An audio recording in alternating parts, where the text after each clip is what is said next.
Hello, everybody, and welcome to WCBN Sports coverage of Michigan baseball. A little Tuesday afternoon style here, live from Ray Fisher Stadium, alongside Coley Hoving. I'm Jared Greenspan, here inside the booth in Ann Arbor as the Michigan Wolverines set to take on the visiting Central Michigan Chippewas. It's a pivotal game for the Wolverines, who are riding a lot of momentum right now. They've bumped their record on the year to above 500, sitting at 12-11.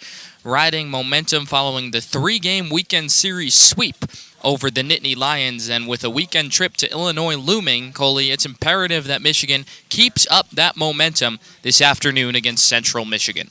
Yeah, absolutely. Something that we've seen early in this season is the lack of offensive output from the Wolverines. They rank 11th or worse in every major offensive category in the Big Ten. Now, that's something that we're used to seeing. As the weather warms up, the bats start to warm up as well. And could that Penn State game be part of a shift in this offensive output? We saw 12 runs. We saw 13 runs. We saw excellent job hitting with runners on the bases, getting runners in motion, and eventually scoring those runs, getting them across the plate. So if we can continue to do that against a terrific defensive and pitching squad like Central Michigan, that would be very encouraging heading into the heart of the Big Ten schedule. And Michigan rode its offense to victories on Friday and Saturday against Penn State, and then Sunday utilized a completely different formula, riding a great pitching performance first by Noah Renard and then in relief by Jacob Denner. And today the Wolverines turned to Kurt Barr. The freshman had been so good until his last outing a week ago against Akron. Comes in with a 4.38 ERA, and Tracy Smith is going to rely on Barr for a lot of outs this afternoon against the Chippewas. Yeah, this is a little bit of a new development. We had seen Ahmad Harajli in this position these past 2 weeks. Ahmad Harajli, of course, an uber-talented 6'4", 240-pounder from Dearborn, who just hasn't been able to put it together as a complete package. As his ERA ballooned, we've only seen one bad outing out of Kurt Barr. It was that Akron game where he only managed to go an inning and a third. But prior to that, he had been sporting a 1.60 ERA, and we'll see if he can get back to those very efficient outings that he showcased early in the season. And Central Michigan, not exactly a slouch either. The Chippewas enter this game at 13-9, and you know they're going to come out with a lot of fire wanting to beat the big in-state school in Ann Arbor. That's true. That's true. They always have fire for this series. One thing that I would like to point out is that Central Michigan, their record against every other Michigan Division I program over the past 4+ years since Coach Jordan Bichelle took over, 25-4, including a win over Michigan in the 2020 NCAA tournament. This stage is not too big for them. They're well coached. They play great defense, and I think we're going to see their discipline at the plate especially today. Just a couple minutes left here to go until first pitch between Michigan and Central Michigan here in Ann Arbor. Let's run you through the starting lineups for both sides this afternoon. Leading off for the Chippewas in right field, it's Marquise Jackson. Behind him is the shortstop, Justin Simpson, batting at a .233 clip this season. Jacob Donahue plays center field and bats third. Cleaning up is Garrett Navarra. He hits at .329, and he's at designated hitter this afternoon. In the 5-hole is Robbie Morgan, the first baseman, hitting 6th. Cole Prout, he plays left field this afternoon. At the hot corner and batting 7th is Eli Stewart. Luke Siepsik plays second base and bats 8th. And then rounding out the 9 and catching this afternoon is Nick Dardis, and he'll perform a battery with Ben Vitus, who the Chippewas send to the mound this afternoon. Vitus has a 9.60 ERA in 6 appearances this season. He's towed the rubber for 4 starts, 15 innings pitched, given up 25 hits, 16 runs, 10 walks, and only 6 strikeouts. So the numbers aren't pretty this year for Vitus. It presents an opportunity for the surging Michigan Wolverines, riding their third 3-game winning streak of the year off a weekend sweep of the Penn State Nittany Lions to open up Big Ten play. Well, Michigan begins with Cody Jeffress, the shortstop and left-handed hitter. He bats first. He started all 22 games at shortstop this year for Tracy Smith's Wolverines. Ted Burden behind him in the 2-hole and playing second base. Joe Longo batting third and in left field this afternoon. He's hitting at a .351 clip. Joey Velasquez cleans things up and plays right field. Tito Flores, after a day off on Sunday, bats fifth and DHs. Mitch Voigt, the freshman sensation, at the hot corner batting sixth. In the 7-hole is the first baseman Jack Van Remortel. Casey Buckley, the backup catcher, draws the start instead of Gabe Sotrace. He bats eighth, and rounding out the 9 is the freshman center fielder Jonathan Kim. Towing the rubber right now for his warm-up pitches is Kurt Barr. The freshman with the 4.38 ERA allows the opposition to hit 267 against him in 12 1/3 innings pitched.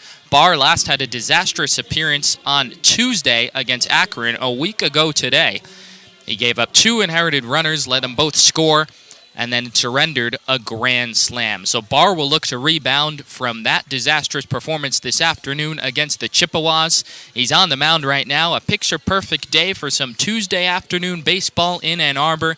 Michigan sporting their clean home white uniforms with blue numbering and blue lettering outlined in maize, and the blue caps with the block M on top. Central Michigan going for their maroon tops with gray pants, maroon socks, and maroon shoes, and the maroon batting helmets with the lettering and numbering outlined in yellow.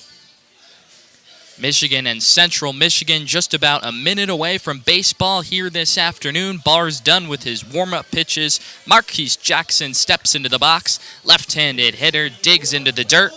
And we are almost underway from Ann Arbor Ray Fisher Stadium alongside Coley Hoving. I'm Jared Greenspan, here to give you your presentation of Michigan baseball this afternoon on WCBN Sports. Jackson digs into the box. Barr on the mound at the belt, looks in for the sign from Buckley, kicks the dirt, and we're underway as Barr's first pitch is a fastball on the outside corner, 0-1. First pitch temperature, 48 degrees. Cloudy skies, and the first pitch time, 4:01 p.m. on this Tuesday afternoon. Barr into the windup. The 0-1 is lifted foul down the left field side. Voigt giving chase, but it's out of play. And so Kurt Barr quickly ahead, 0-2 on Marquise Jackson. The right fielder this afternoon for the Chippewas hits it at a .242 clip with a .466 on base percentage. I love where Barr's living on those first 2 pitches, sitting in the high 80s. He knows he's going to go for endurance in this start.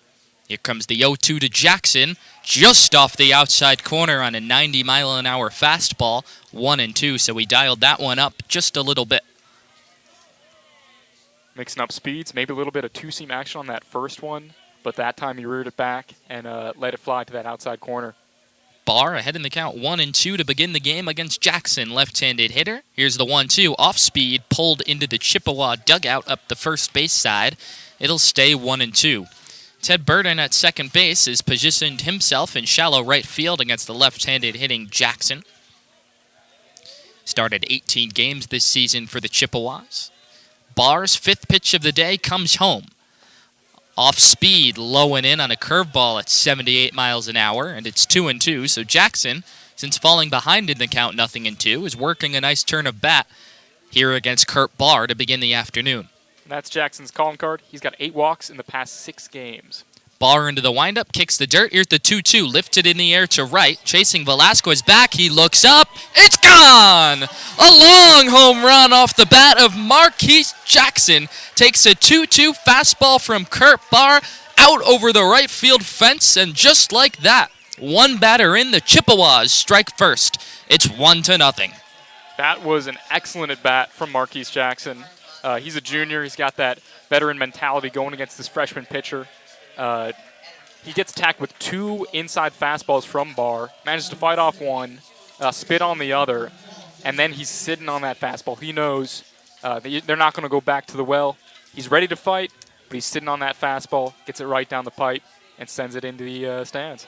Barr's first pitch to Justin Simpson is a fastball up and away, 1-0 to the left-handed hitter. It's the 4th home run of the year for Jackson, and it puts the Wolverines in an early hole. The Chippewas up 1-0, a batter into this ball game. Barr into the windup. Here comes the 1-0. Change-up on the outside corner, and it's 1-1. Imperative for Barr here to get his feet underneath him. Already tagged for a run. Just one batter into this ball game. Donahue on deck as Simpson digs in. Here comes Barr's 1-1. Curveball in the dirt, 2-1. Simpson, a .233 hitter. is someone who you want to keep off base, though. He's a perfect 7 for 7 swiping bags on the season. Barr behind in the count, 2-1. Into the windup and deals. Lifted foul down the left field side, and it's 2-2. If you're just joining us, the Chippewas got off to a rocking start with Marquise Jackson hammering a 2-2 fastball from Barr out and over the right field fence to give Central Michigan a 1-0 lead. Barr looking for his first out of the game. Here comes the 2-2 to Simpson, low and in. He spits on the curveball, and the count's gone full. Simpson's the guy who hasn't been able to get it going for Central Michigan, but he's a career .294 hitter with an 801 OPS, and he was first-team All-MAC last season. Hammering a 2-2 fastball. Here comes Barr's full count pitch to Simpson. It's on the outside corner. Strike 3 called with a fastball. And Kurt Barr rebounds from the strike, from the home run, rather. Low and gets his first out of the game by fanning Simpson. The count's gone full. Simpson didn't like that call very much. And I got to say, from our vantage point, I have to agree with him. If it's going to be a wide zone today, good to get that knowledge early. So hitters won't. Here comes Barr's full count pitch to Simpson. It's on the outside corner. Strike 3 called with the fastball. Here in the top of the first. And Kurt Barr rebounds from the strike, from the home run, rather. Low gets his first out of the game by fanning Simpson.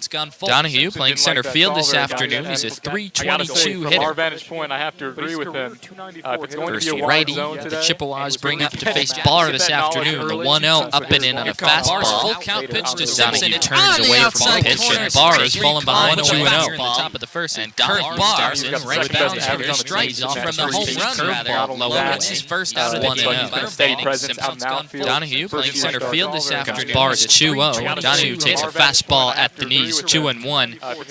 This is Kurt Barr's 6th appearance of the season and his 3rd start. His last start was back on March the 8th against Oakland. Gave up 2 earned runs, 3 runs total, and scattered 6 hits in 4 1/3 innings pitched. That off-speed pitch misses low and away, and it's 3-1. Donahue, an advantageous count here, with Barr reeling a little bit to open the game. This is Kurt Barr's 6th appearance of the season. Barr into the windup. Here comes the 3-1. Laced into left field, cutting foul. It's third base umpire James Molek with the call down that line. Salgio Montantino is calling balls and strikes behind home plate. Galen Williams at first. And Nathan Johnson, the second base umpire this afternoon. Your crew. This game between the Wolverines and Chippewas. Barr one away in the top of the first. 3 Barr. Laced into left field, cutting foul. Here it comes. Low and away, ball 4. So Barr loses Donahue to a free pass. And the Chippewas have their second base runner of the afternoon here, with Garrett Navarra coming to the plate. Nathan Johnson, the second base umpire this afternoon. Part of his game plan. That's his third game walk between on the the year. Wolverines and Chippewas. Barr one away in the top of the first. 3 Barr. Laced into left field, cutting foul. And going to try to make something happen rather than go down. There he gets the ball and reacts accordingly. First pitch comes low and into Navarra, 1-0. Central Michigan already up 1-0 in this game thanks to a leadoff home run off the bat of Marquise Jackson. 1-0 on the outside corner, 1-1. Donahue is a threat on at first. He's stolen 9 bags on the year. He's only gotten caught once. Takes a healthy lead as Barr peers towards first, now looks in towards home. Here comes the pitch to the lefty hitting Navarro. Smack to first. That's a fair ball off the bag down the line. Donahue racing towards third. Burden over to grab it in foul territory. We'll see how they rule it, but the Chippewas with runners on the corners and just 1 away. Yeah, a little bit of a tough break over there at first for Van Mortal. I think he was expecting to pick it off the short hop. Fortunately, he put his glove right down on first base. Ball caroms off the base, making it a fair ball, and allowing the Donahue to skip over to third. So runners at the corners with 1 away for the Chippewas against Kurt Barr. They'll rule it a single for Navarra, who's on at first. Donahue's down to third. Here's the first pitch. Chop to third. Voigt ranging to his left. Makes the sliding stop to second for 1. The throw to first. In time, it's a double play. Oh, Mitch Voigt starts the spectacular 5-4-3 double play. Just what the doctor ordered for Kurt Barr. who gets out of the inning allowing just the one run. Yeah, what a play by Voigt, ranging to his left and getting his pants dirty. If there were any dirt out there, no, it's all turf here, but he would have earned some stains on his pants right there. Voigt, as we said, has been exceptional. He does have 5 errors on the year, but he's got that big play potential. Sort of reminds you of a Javi Baez type of character. Some guy who's got the athleticism and the baseball know-how to make these seemingly impossible plays. As long as he's keeping his head in the game, there we saw him laser focused. A sparkling play by Voigt. You thought that when he got to that ball ranging far in the hole, that Michigan would have no chance to turn 2 against Morgan, but nonetheless, the Wolverines able to get the double play, and that's got to be reassuring for Kurt Barr. Yeah, absolutely. No matter how you pitched, even if that ball had glanced off his glove and skittered in the outfield, that second run comes across and you're feeling just a lot worse. When you see your defense has your back, you can throw it over the plate, and they're going to be able to react to whatever the offense has given them. Then you feel free to place your pitches, and let them work behind you.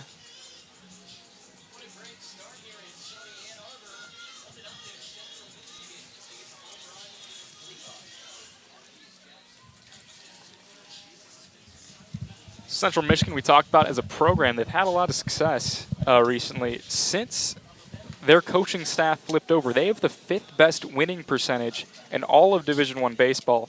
Puts them behind Tennessee, Vanderbilt, UC Santa Barbara, and Arkansas. Now, anytime you're in the conversation with 3 SEC powers, you like what you're doing as a program. And they've been one of the premier programs in the Midwest, in the North, even coming as this MAC stature team with the recruiting resources, facilities of a program that shouldn't be on the same tier as Michigan, yet is continuously excelled beyond the point that we thought.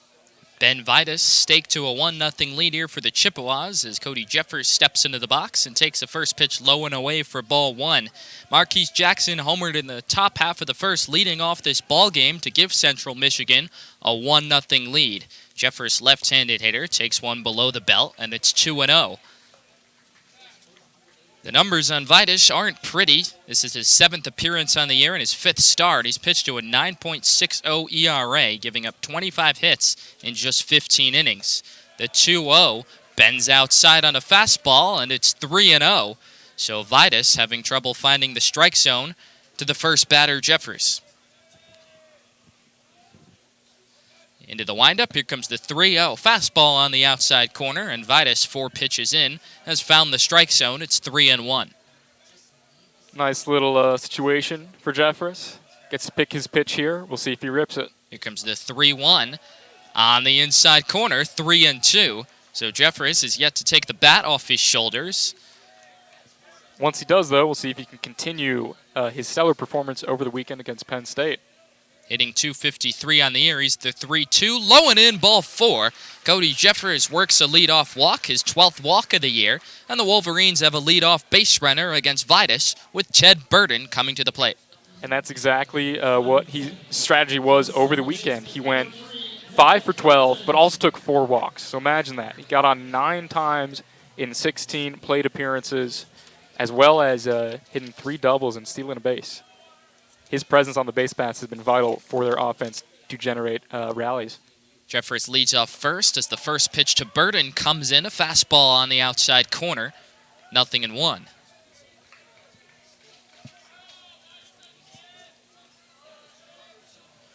Jeffers with the lead off first. He's stolen 6 bags on the year. Burden, right-handed hitter against the right-handed throwing Vitus. Lifts it high in the air towards center. Donahue easing back. Now easing in. He has it lined up, and he'll make the catch for the first out of the bottom of the first as Jeffers scampers back to first. Ted Burden, I know it was in a failing effort there, but he showed off one of the traits that made him so attractive to scouts from the beginning of his college career, his bat speed. He reacted to that pitch so late. It resulted in a little bit of a flat swing where he didn't shift his weight forward, and it was still able to get his wrists around and drive that into center field. you see he got the tools. We'll see if he can continue his explosion that he's been progressing towards. First pitch to Joe Longo into the vacated hole in right center for a base hit. Jeffers scampers around second. He'll head into third easily. Joe Longo had took to the plate with 3 infielders lined up on the left side of the infield, and he went first pitch swinging right into that gap in right center. A great piece of hitting by Longo to set the tables for the Wolverines here, down 1-0. Runners at the corners with 1 away, and the left-hand hitting Joey Velasquez coming to the plate. So Longo, who entered the day hitting .351, just continues to rake for the Wolverines. And he's just a sophomore and didn't see action at all last year. Velasquez, the senior, steps in. Runners at the corners, 1 away. First pitch breaking ball on the inside corner, 0-1. Jeffers walked to lead off the inning, and after Burden flew out towards center, Longo hit a single through the vacated hole on the right side of the infield. Vitus in an early jam. Here comes the 0-1. Fastball just missed off the outside corner, 1-1. That's where Vitus wants to live. He can't be throwing his pitches over the heart of the plate against these Michigan batters. They're too talented. He's going to have to paint those corners and try to get him swinging with some breaking pitches. Middle infield shaded up the middle against Velasquez. Vitus deals the 1-1. Fouled straight back. He was right on that one. Just couldn't iron it out, and it's 1-2. Tito Flores, the designated hitter, looms on deck as Velasquez will look to even this game up for the Wolverines. Down 1-0. 1 away in the bottom of the first. Vitus looks in. Runners lead off first and third. Here comes the 1-2. Velasquez shoots it foul. It caroms off the netting down the left field side, and we'll do that again. Yeah, what you said earlier about being right on it and just needing to iron it out, that kind of describes 2023 for Joey Velasquez. He's got an 891 OPS in 2022. This year it's down to 654. Still trying to find that power swing that he found over the home stretch last year. Vitus looks in. Here comes the 1-2 just inside to Velasquez, and it's 2-2. Jeffers, the runner, off of third. Longo leads off of first. Ben Vitus, who entered this day with a .960 ERA, looking to wiggle his way out of a jam here with 1 away in the first. 2-2 the pitch to Velasquez, just missed on the off speed, and Velasquez has worked his way to a full count. That was an excellent pitch on the 2-2. You got room to work with. You don't have to give in yet, but just perfectly placed from Vitus. Longo with not much speed at first. We'll see if he's running here. Here comes the 3-2 to Velasquez. Fouled straight back, and we'll have a payoff pitch upcoming. So Velasquez working a long turn at the dish here as he eyes to get the tying run home. Michigan down 1-0. It was a leadoff homer for Marquise Jackson that staked the Chippewas to an early lead. 3-2 the count. Vitus deals to Velasquez. Lifted foul, a pop-up over the stands and into the parking lot down the left field side. And so Joey Velasquez continues to stay alive here against Ben Vitus.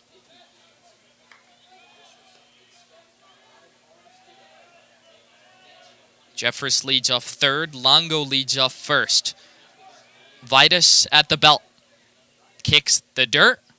And here comes the 3-2. Inside he walked in, ball 4. And the bases are full of Wolverines with 1 away for Tito Flores. Excellent at bat. Although it was great pitching. And you can't fault him for kind of shying away from throwing it over the heart of the plate. We saw Velasquez turn it around over the weekend. He's got half his extra base hits on the year in the past 3 games. And if he's swinging the bat well, you don't want to give him an opportunity for 3 RBIs. Unfortunately, it doesn't get any easier, although Tito Flores is batting .195 on the year. Time called here. Flores hitting just .195, as you mentioned, but the bases are loaded. It's a big opportunity for him to either tie the game or put Michigan up. Wolverines trail 1-0 with 1 away in the bottom of the first. Here's the first pitch. Low and away, ball 1. So Vitus struggling with his command a little bit.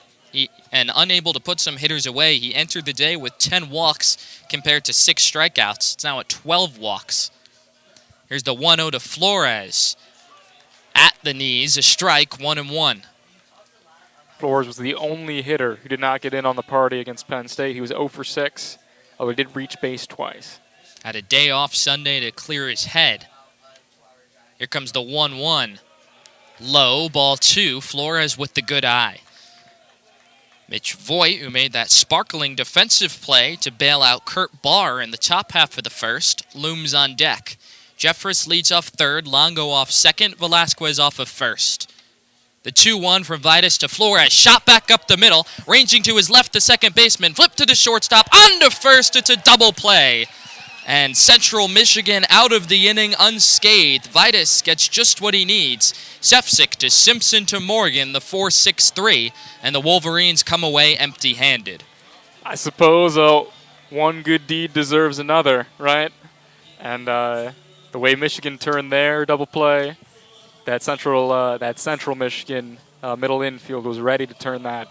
It was kind of a blisteringly hit ball, but handled nicely. And a great job communicating. You thought for a second maybe second baseman would take it himself. Shortstop communicated that he had the better angle. He had his momentum going towards first base, and it got him by a hair. And Sefcik had Flores positioned perfectly. Easy flip to Simpson, who made the toss to first.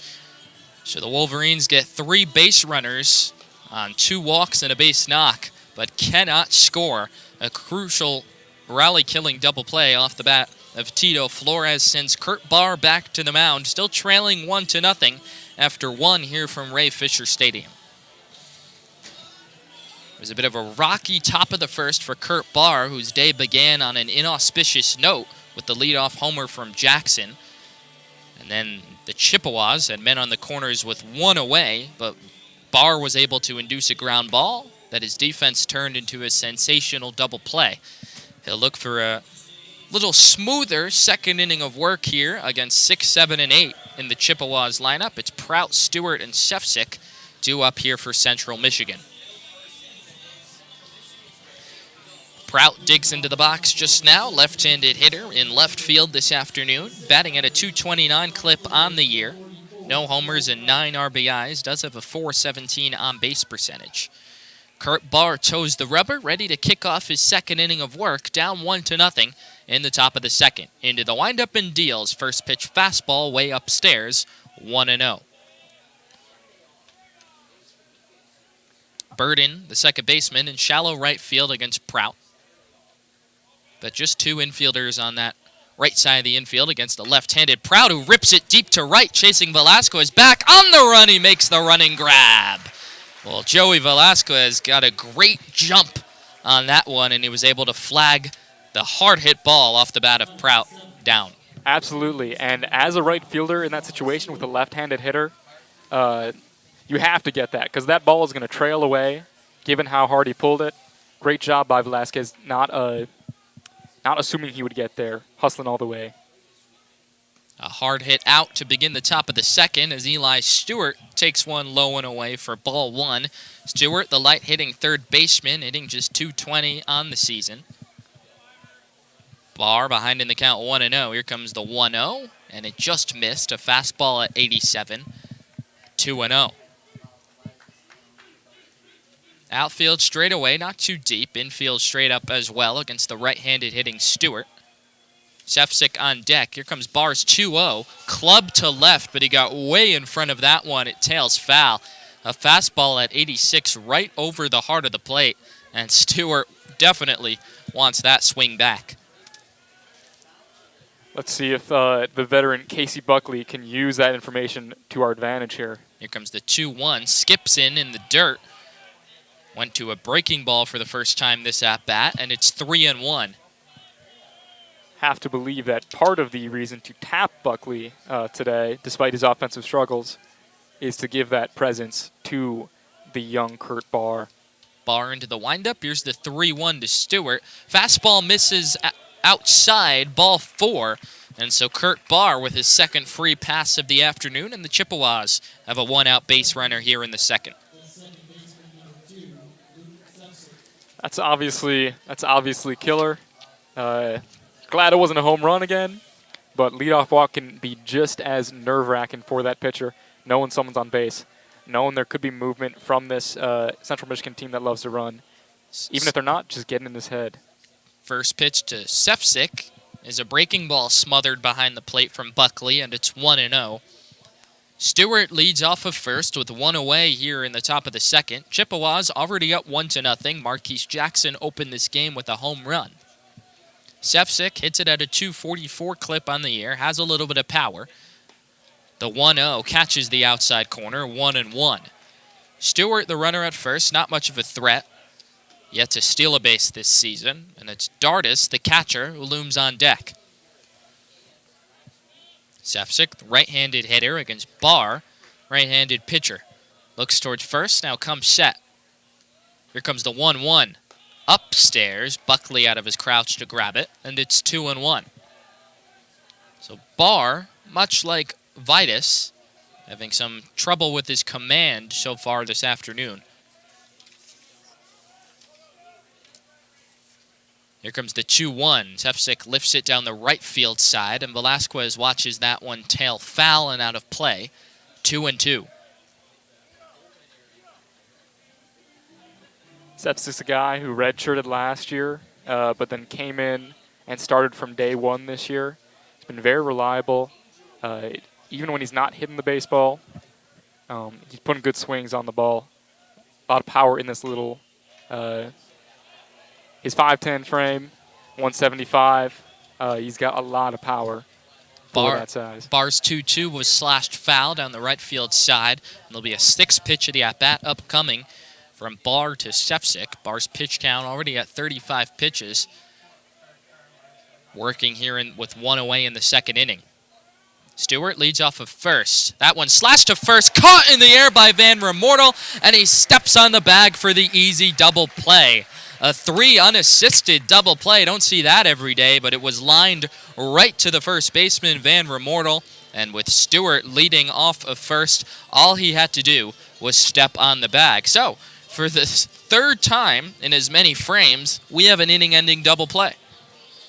I'm not sure that base runners are meant to be scoring today. Obviously, someone got word that this was going to be a defensive battle. Buffalo Wild Wings employees are pulling some strings. They got the double play lever working early in this one.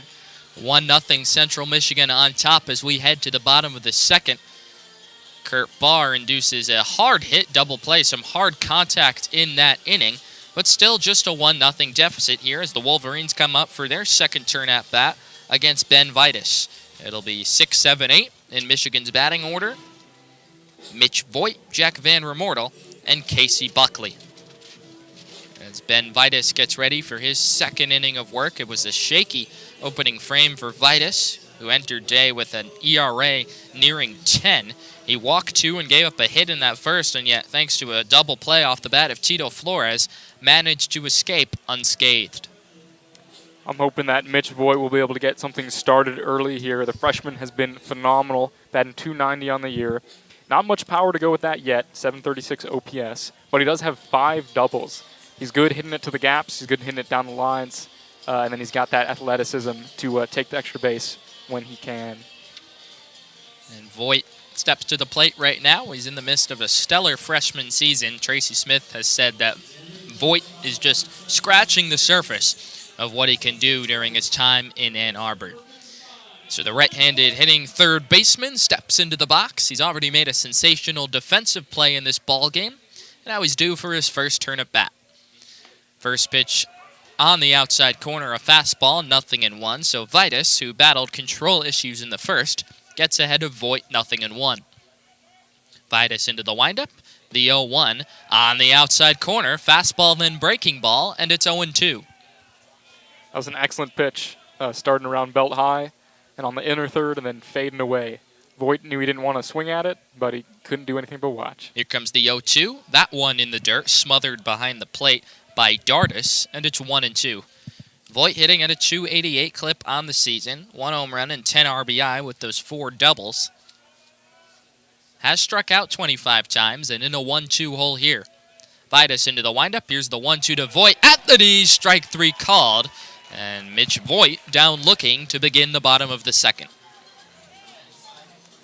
I think that was the best at-bat we've seen a pitcher put together in this game so far.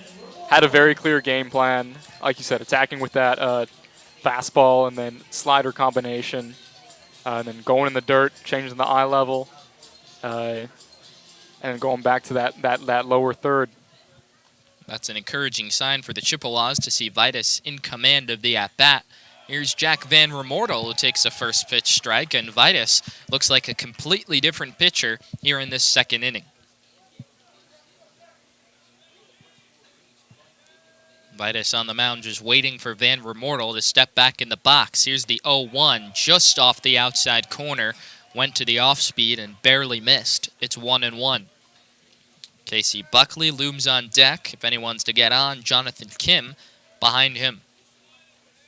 Van Remortel, right-handed hitter. It's a big gap in left center. Here's the 1-1, lifted towards right. Jackson easing back at the track, right at the wall. Can't make the leaping catch. It's off his glove. And pulling in at second base with a one-out double is Van Remortel. That's great stuff. Good to see. He'd only had one double previously, and he really put a charge in that one. You could see by how Marquise Jackson played it that he thought it was going to be more of a routine play, and he just kept backpedaling. That's the carry that Van Remortel can put in the ball, even going opposite field when he barrels one up. Jackson just kept drifting back as that ball was carrying. There's not a lot of wind this afternoon, but Van Remortel got that ball to keep on going towards the wall, and he could not make the catch. So Wolverines have a one-out base runner here as the first pitch comes into Buckley, and it's lifted foul down the left field side, out of play. Van Remortel on at second with one away represents the tying run, Central Michigan, with the 1-0 lead here in the bottom of the second. Buckley has played sparingly so far this season, just in 11 games. This is just his third start of the year. Here's the 0-1 off the outside corner on a fastball, 1-1. Buckley with just one hit on the season in 10 at-bats. Van Remortel with a short lead off second. Simpson, the shortstop, keeps him close. Here comes the 1-1 to Buckley. Pulled to the right side and past the first baseman into right field. Racing around third is Van Remortel. He'll score without a throw. And the Wolverines tie the game. It's Casey Buckley with the RBI base knock to make it 1-1. Great piece of hitting. Just getting out in front of that breaking pitch and not flailing wildly at it, right? Not trying to knock it out of the park. Just keeping the weight back and then blasting it through that hole between first and second base. Nice piece of hitting by Casey Buckley. Morgan with the dive off the bag at first, ranging to his right, and couldn't smother the ball, allowing Van Remortel to score easily, with Jackson playing deep and right. So it's 1-1. Michigan's rallied to tie things up with one away in the bottom of the second. Jonathan Kim, the left-handed hitting freshman, now steps in. Here's the first pitch. Fastball dots the outside corner. 0-1. No one is playing better than Jonathan Kim on this team right now. No one is swinging a better bat. He's hitting .417. He's got a home run, 8 RBIs. Much of that has come in the past 2 weeks as he moved into the starting lineup. We'll see what he can do today. A fixture in the 9-hole for Tracy Smith. Here comes the 0-1. It lays off in the dirt. The catcher can't find it. Now he does right behind the plate, and Buckley will stay put on at first. So Dardis had a world of hurt trying to find that ball behind the dish, and it really never trickled too far, just sitting right behind home plate. Buckley takes a short lead off first. Morgan holds him on. Vitus looks in towards Kim. Laced towards left. Prout has it lined up, and it's off his glove. It trickles toward the corner. Buckley chugging towards third. Kim in at second, and Buckley will hold on at third base. Wow, that ball just tailed away from the left fielder, Prout. He looked like he had it lined up easily, and it glanced off his glove and then went to the corner. And so Michigan catches a gift on what will go down on a 2-base error by the left fielder, Cole Prout. That was the opposite of that slicing action we saw earlier that Velasquez corrected for by sprinting through that ball. Here we see Prout in left field with the lefty at the plate. not anticipating the hooking action towards the corner and getting tripped up as he took his eyes off the ball. And Michigan gift-wrapped a great scoring opportunity here. 1 run already in with 1 away in the bottom of the second. Jeffress steps to the dish with runners off second and third. Vitus, looking to wiggle out of another jam, pours over a first-pitch breaking ball for a strike. Buckley with not much speed on at third. Kim with a lot of speed as the back runner at second. Vitus takes a deep breath, now comes set, peers in towards the left-handed hitting Jeffries, who lifts it towards center. It's a pop-up. Donahue easing towards the gap. He calls off Prout. He'll make the catch, not deep. Buckley's going to chug home. The throw to the plate is cut off, and Buckley will score to give the Wolverines the lead. Well, Dardis does not seem to be happy with Vitus, who came over to cut that throw off. Looked like we might have ourselves a play at the plate. Or rather, that was not Vitus, but Morgan, the first baseman, who came all the way over to cut that ball off on the fly. It was a strong throw from Prout, and we never got a chance to see the play at the plate. Every catcher thinks there's a play at the plate on every play. I think that was a smart play by the first baseman coming in and cutting it. It was a run for Michigan either way. Kim now leads off second, 2 away, as Ted Burden steps into the dish. First pitch swinging, lifts a high fly ball to right center. Jackson and Donahue over. Jackson will call everyone off and make the catch in shallow right field to retire the side. But it's a productive inning for the Wolverines, who scored twice to take a lead. 2 hits, 2 runs, and 1 left. At the end of 2 in Ann Arbor, it's 2-1 Michigan. That's such a great inning to have, to get that production out of that bottom half of the order. This isn't like Michigan teams of the past where it goes 1 through 9 full of superstars, and it's certainly not a top-heavy team that we had seen in recent years. This is a team where you're going to have to get a little bit of production from everybody because nobody's scaring anybody. They're going to pitch to you regardless if you're at the top or the bottom of the order, so take advantage of what they're going to give you. Kurt Barr staked to a lead for the first time today as he comes back out for his 3rd inning of work to begin the top of the 3rd. Barr was in a hole ever since this game started. Gave up a leadoff home run to Marquise Jackson. But Michigan's offense able to rally back in the bottom of the 2nd. Van Remortel got it started with a double. Casey Buckley drove in a run with a single. And then after the error in left field by Prout, allowed Buckley to advance to 3rd and Kim to pull in at 2nd. Jeffress was able to lift it into left field for a sacrifice fly. So 2-1 is where things stand now. Michigan on top. Wolverines playing some great baseball so far in this game and over the last few days. They swept Penn State in the 3-game set over the weekend, kicking off Big Ten play on an emphatic note. Wolverines have had a number of 3-game winning streaks on the year. This, though, would be their first 4-game streak of the season. Barr steps onto the mound as the number 9 hitter, Nick Dardis, into the dish for the Chippewas. It'll be 9-1-2 due up against Barr. In the top of the 3rd, staked to a lead for the first time today with Michigan up 2-1. Dardis, the right-handed hitter, climbs into the box. Barr into the windup and deals a first pitch fastball up and away at 87 miles an hour. It's 1-0. Dardis hitting at .222 entering the game. Does have 5 doubles, second most on the team, and the 1-0 is an off-speed that goes to the backstop, 2-0. Marquise Jackson looms on deck. Jackson tagged Barr for a long home run to right field, leading off this ball game. Kim in center field is shaded well over to left center against Dardis, who takes a fastball on the outside corner, 2-1. So a large gap in right center for Dardis if he wants to use it. Infield relatively straight up. Barr into the windup. Here's the 2-1. Breaking ball that buckled Dardis a little bit, and it's inside for a strike.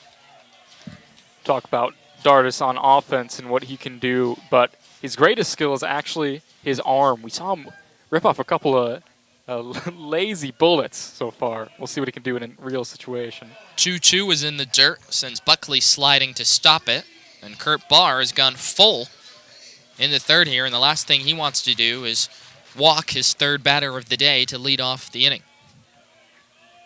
Barr into the windup. Here comes the 3-2. Low and away, ball 4. And so Kurt Barr surrenders a leadoff walk to flip things over to the top of the Chippewas order here in the third. Yeah, we knew this was going to be an issue with the Central Michigan lineup. They're so patient.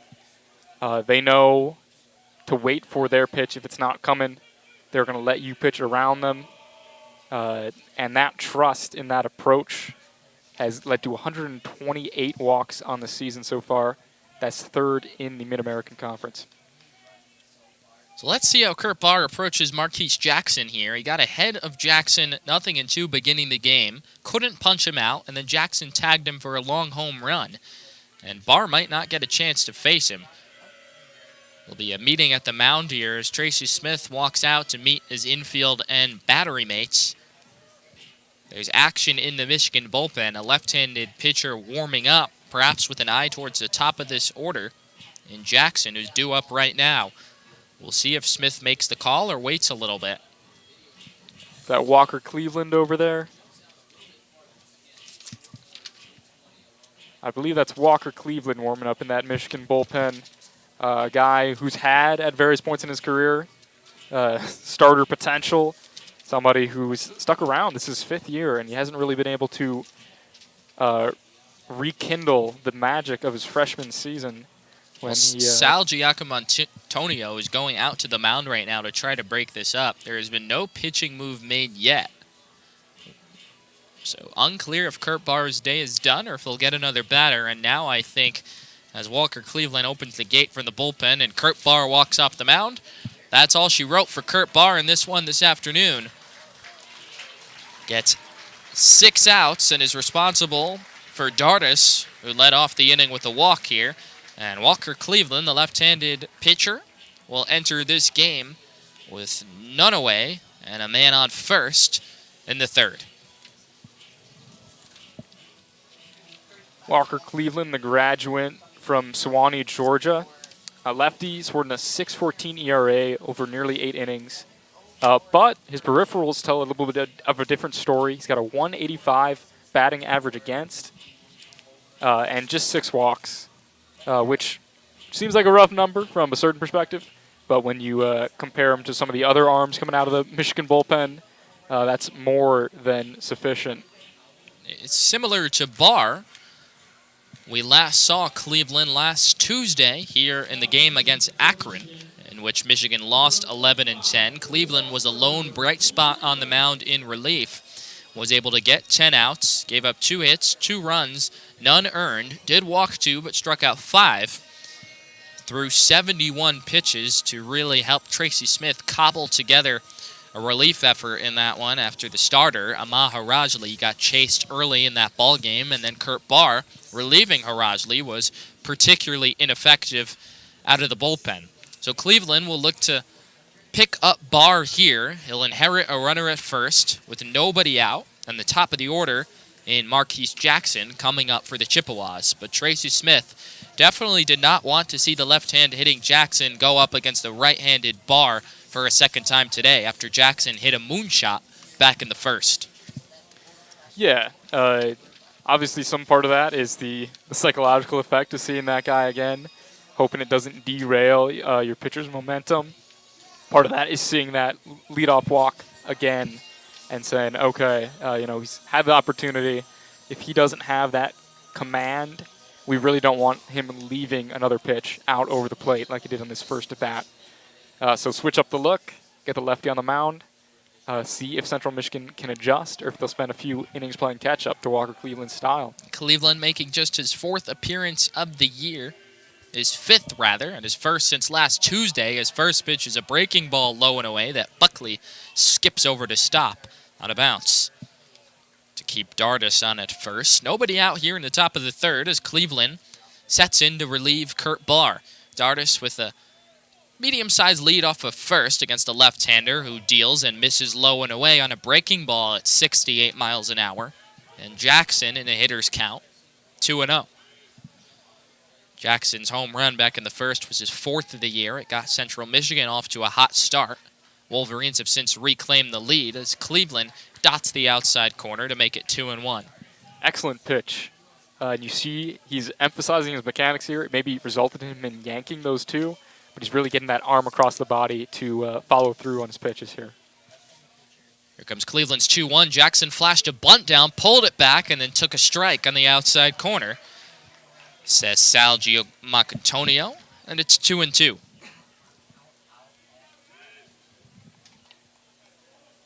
Dardis, the runner off of first. Simpson, the shortstop, waits on deck. Cleveland and Jackson even at 2-2. Into the windup and deals. Just off the outside corner on a fastball. And the count's gone full. So 2 full counts from 2 different pitchers to open the top of the third. Michigan up 2-1. Scored 2 runs in the bottom half of the second, looking for a shutdown inning here in the third. Here's the 3-2, dips outside, ball 4. So that's the last thing you wanted to see if you were Tracy Smith, is Cleveland walking the first batter he's faced. The Wolverines pitchers between Barr and Cleveland have now walked 4 batters in the first 10 they've faced. Yeah, not one of the strengths of this staff thus far this season, outside of the excellent performance of Renard and O'Halloran. And obviously Central Michigan was going to try to exploit that with their game. First pitch comes into Simpson for a strike, 0-1. Dardis leads off of second. Jackson leads off of first.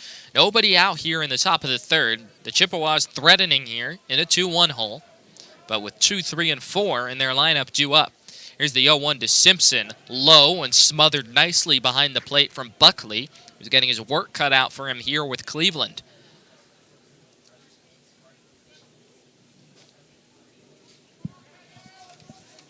Cleveland entered play with a 7.04 ERA, but he's pitched better in each of his appearances as the season gone along. Here comes the 1-1. Breaking ball poked into right field, lands in front of Velasquez for a base hit. Dardis will be held at third as Velasquez gets it into the cutoff man Van Remortel, but the bases are loaded and nobody out for the Chippewas here, with the big hitter Donahue coming to the plate. That was a really good piece of defense from Velasquez out in right field. He's playing a little bit short, knowing the scouting report, and then getting quickly to that ball, getting it back to the infield, stopping Dardis in his tracks. No need for Central Michigan to push the envelope here with Donahue, who hits it at 322 due up, and then Navarra, 329 hitter on deck. First pitch from Cleveland is over for a strike, 0-1. So Dardis is the runner off third. He walked against Kurt Barr to chase Barr from the game.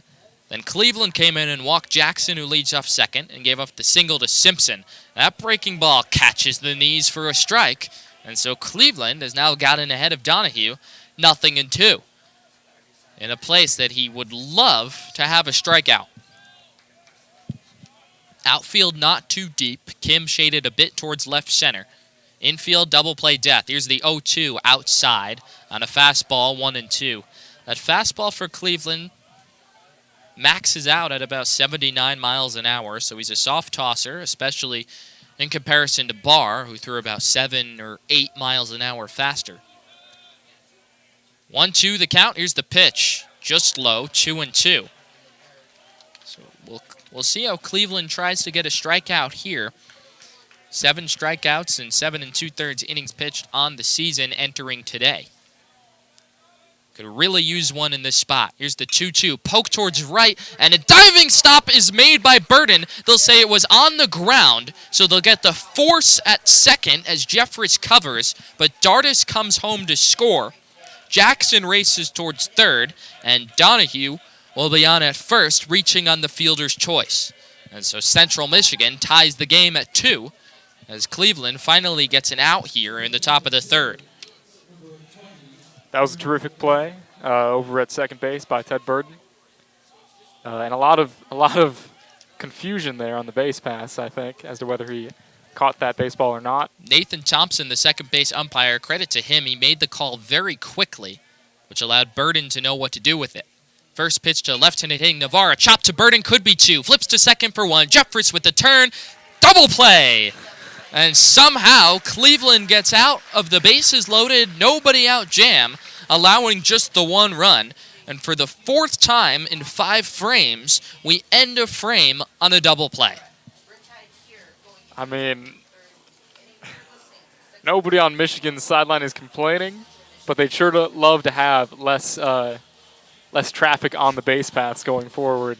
That's why this game is tied 2-2. The Chippewas tag a run. They chase Kurt Barr from the game and then get to Cleveland. So the inherited runner comes in to score. That second run charged to Barr, whose day is done. He gave up 2 runs in 2+ innings, 2 hits, 3 walks, and struck out 1 in that long home run to Jackson leading off the game. But credit Cleveland, inducing the ground balls when he had to. And then the Chippewas, in all 3 of their frames at the dish, have ended in a double play. It was Morgan grounding into a 5-4-3 double play with men on the corners and 1 away in the first. Then it was Sefcik lining into a 3 unassisted double play with 1 on and 1 out in the second. And now the 4-6-3 double play Taylor made off the bat of Navarra to end the third. Big moment for Navarro. We haven't really gotten the chance to talk about him and his exploits. He is sort of a modern-day Shohei Ohtani, if we can call him that. Ohtani's a bit of a relic now that the excitement has worn off, except for that World Baseball Classic. I don't know if the excitement will ever wear off a unicorn of his stature. Oh, yeah. Last week against Kent State, Navarro took the mound, went 7 innings. 9 strikeouts, 5 hits, no runs. His ERA is at 4.78 on the year in 26 innings.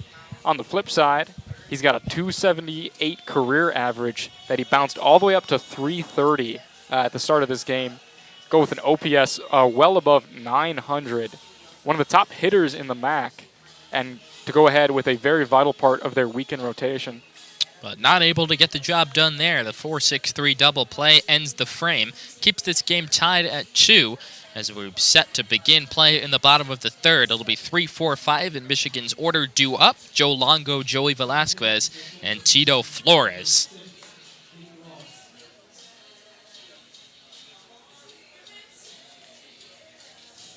What did you think of that World Baseball Classic? Did you watch any part of that, or no? Too busy? I watched a little bit once it got into the later stages. Very entertaining. Opening day just a few days away here. Well, 30 teams kicking off play on Thursday, but they're late to the party. College baseball has been in full swing for a while now. Little extra time between innings here as Nate Ross, the new pitcher, enters the game for the Chippewas, closing the door on Ben Vitus. Vitus' final line, 2 innings, 3 hits, 2 runs, just 1 earn. Was not bailed out by his defense. Walked 2 and struck out 1. So Ross is the new pitcher, 6'1", springy 180 pounds, the sophomore from Jenison, Michigan. Came to Central Michigan via Kellogg Community College. 4.73 ERA coming in, and Longo lifts it to left center. 2 outfielders coming in. And it's the left fielder, Prout, who makes the catch on the run to retire Longo. So 1 pitch, 1 out for Nate Ross to begin Ross's day here in the bottom of the third. And a very good pitch, too. I think Longo thought he had a good read on it. Took a very aggressive hack at that pitch. And ultimately, it was just kind of off the end of his bat and a little under it. That'll bring up the left-handed hitting Velasquez, who worked a walk his first time up, and he lifts it towards right center, a high pop-up. Donahue straight away makes the one-handed catch. 2 pitches, 2 flyouts induced by Nate Ross to begin his afternoon. And not particularly loud flyouts either. Got to assume that's part of Ross's game plan. Pitching up in the zone, but with a little bit of funky movement on that fastball. Saw it come in at 91, 92 these past 2 pitches. And when you got that, people are sizing it up at the plate saying, that looks perfect. I can get in the groove and rip this one. Not when it's got a little bit of a dip to it. Here comes Tito Flores looking to find the groove. First pitch low and in, ball 1. Flores' average is down to 192 on the year. Came up with the bases loaded in the first and just 1 away, but grounded into a 4-6-3 double play. Head in the count 1-0 against Ross, and he lifts that one deep to left field. Prout takes a look. He could kiss it goodbye. It's gone. A long home run off the bat of Tito Flores, clearing that high brick wall in left. That's just what Flores needed. He's been scuffling so badly, and he gives the Wolverines a 3-2 lead in the third. Tito had the advantage of watching the other two get a little bit under it, so he made sure to stroke that one all the way through to stay on that baseball, get the head out, and on that ball. A third time's the charm in terms of fly balls in that inning for the Wolverines, and that's good to see for Tito Flores, a player who has been so vital to this program's success over the past couple of years. He's been on the schneid this season, but a big hit there, and Michigan takes the lead. Voigt chops the first pitch he sees towards short. Simpson charges, and he bobbles it. Oh, no, never mind. He'll make the throw to first in time. Nice 6-3 running play by Simpson, so Voigt's retired.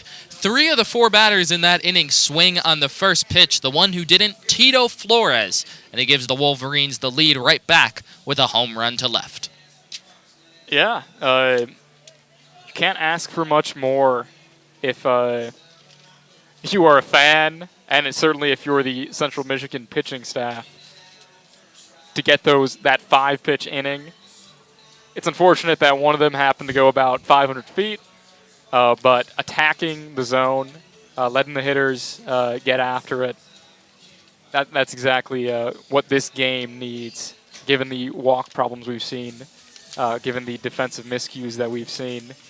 Just someone who's going to get that ball up in the air, get some easy plays for his defense, and keep him on their toes. It's just the second home run of the year for Tito Flores, who entered the game slugging just .260. But a refreshing sign. We all know what Flores is capable of with the Wolverines. In 2022, last season, he slugged 11 home runs. The year before that, he hit 7. Slugging over 500 in each season. That slugging percentage way down this year. The power all but evaporated. But that's a good sign there for Michigan's offense that has hummed in recent weeks without Flores, but it would love to get Flores back on track. That's maybe how they unlock that next dimension of play. Obviously, last year we saw the development of the team as the season went along. Something similar is going to have to happen for Michigan to compete in the Big Ten. First pitch from Cleveland is over for a strike to the right-handed hitting Morgan, 0-1 as we kick off the top of the fourth. Cleveland saddled with the lead again thanks to the solo shot from Flores. Michigan up 3-2. Into the windup, here's the 0-1. Morgan pulls it to third off the glove of Voigt. It trickles behind him and he'll have no play. And Morgan reaches to first. We'll see how they rule it. It was hit really hard, but right at Voigt, who had it in his glove but couldn't squeeze it all the way through. So nonetheless, a leadoff base runner for the Chippewas, and they are going to rule that an error on the freshman Mitch Voigt. That is a very tough play. To be settled with an error is a little unfortunate. First pitch to Prout, sliced foul on the left field side. Left-handed hitter facing the lefty for the first time today. Yeah, given his positioning there at third and on the infield grass, the fact that he was able to react and not take a baseball to the nose is impressive in and of itself. Cleveland ahead in the count 0-1, and Prout cuts on the fastball and comes up empty, 0-2. Infield and double play depth here against a left-handed hitter. As Morgan leads off of first. Chippewas have gotten the leadoff man on in 3 of 4 innings. Here's the 0-2, fouled off down the left field side, a pop-up out of play. Prout flew out to Velasquez on a hard-hit line drive his first time up. That was against the righty Kurt Barr. Now against the left-handed throwing Cleveland. Into the windup, the 0-2 on the outside corner, got him looking. Excellent pitch there. Just not afraid to challenge on that 0-2. You wonder how ready Prout was for that pitch in such a competitive location, and just kind of on a line. That fastball didn't have a lot of funk to it. It didn't have a lot of lateral movement, and yet he picked out his spot and diced in a laser. Paint with that 79-mile-an-hour pitch. First one here comes in high to Stewart, who flashed a bunt but pulled back, and it's 1-0. Stewart walked back in the second, one of 4 walks on the afternoon, induced by Michigan pitching.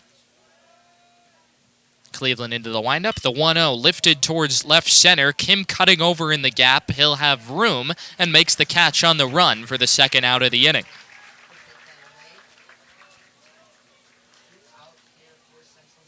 Pretty routine play, but Kim looks good out there. He looks so comfortable, even dealing with a little bit of the shadows from that center field wall. You'll get that with that 4 o'clock game and the wall and the sun beginning to set. Right now, a sun-soaked field, scattered clouds, but the sun peeking through here at Ray Fisher. And now Tracy Smith back out to the mound. Looks like Cleveland's day may be done as well.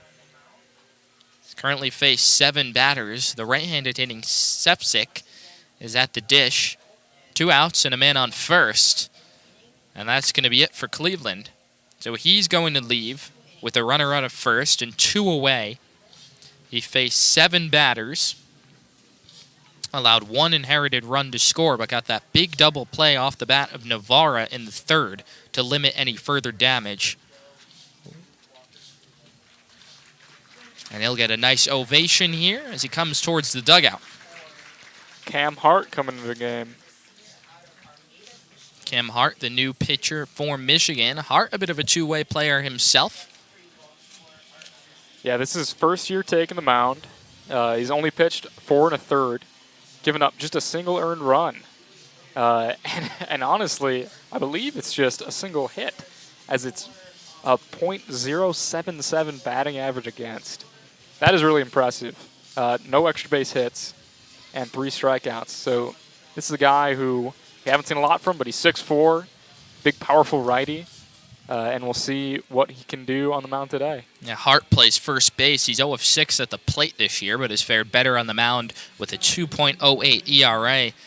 We last saw Hart a few days ago over the weekend against Penn State. He pitched a scoreless inning on Friday in relief of Connor O'Halloran, walked 1 and struck out 1 and did not give up a hit. Gave up 1 hit on the year. That was last Tuesday against Akron.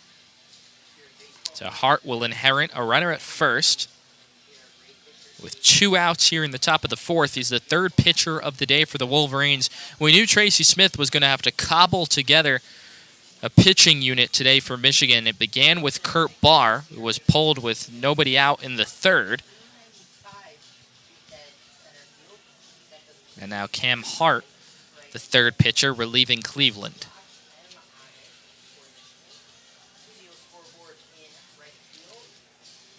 They've still been looking for stability in this pitching staff, much like last year. Obviously, given the struggles they had last year, they were sure to bring in a new pitching coach even before they felt the need to hire a new head coach as Bax leaves for Clemson.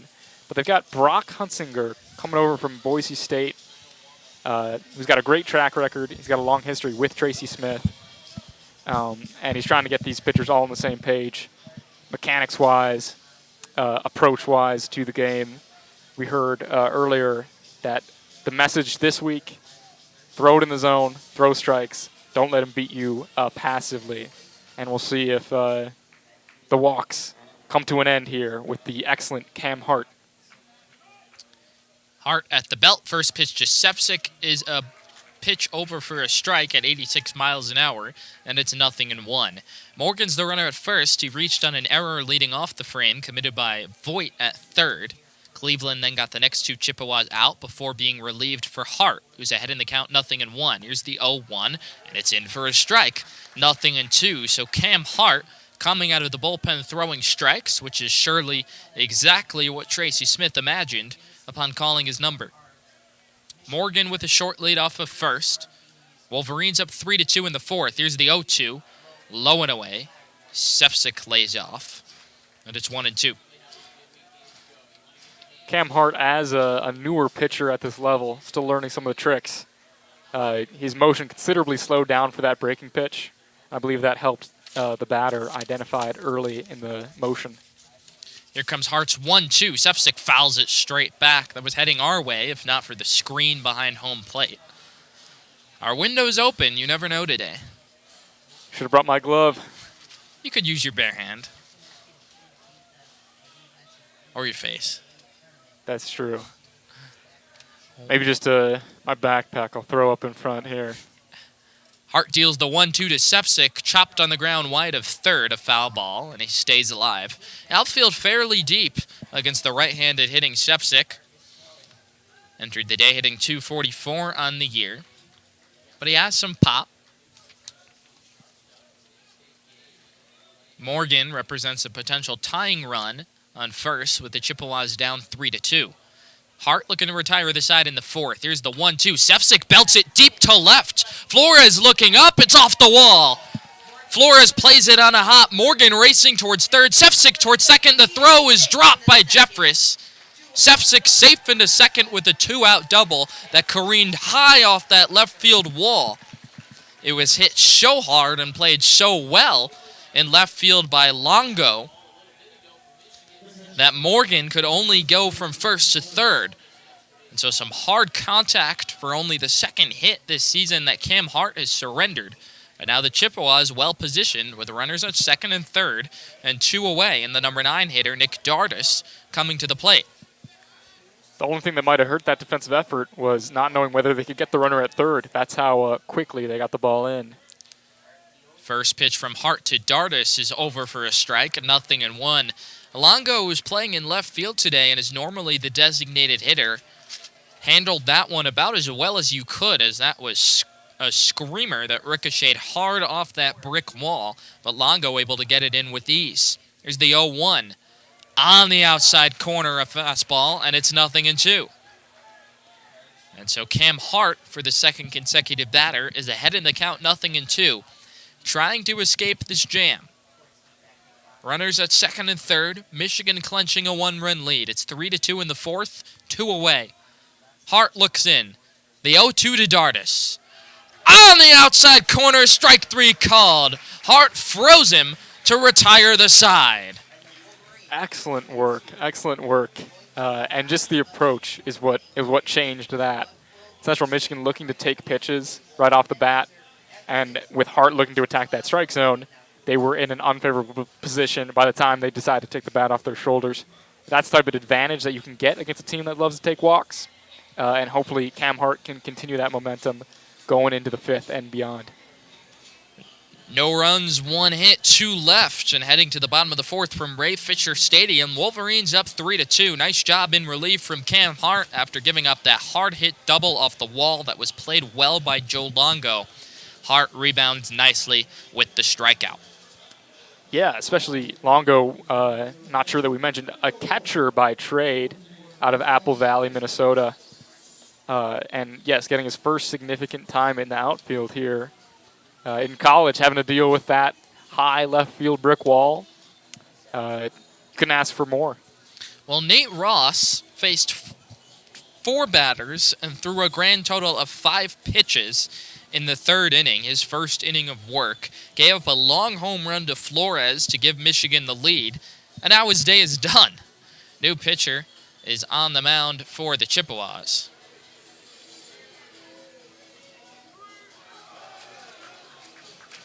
So it's 3-2, Wolverines in front here in the bottom of the fourth.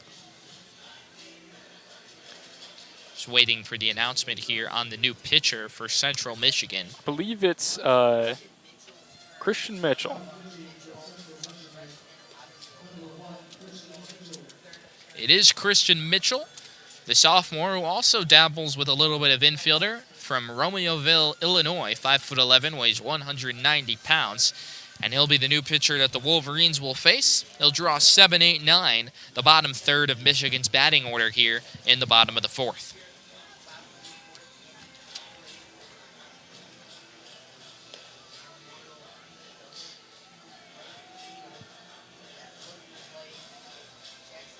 You mentioned from Romeoville, went to Plainfield East and was a state champion last year at the highest level of Illinois high school baseball.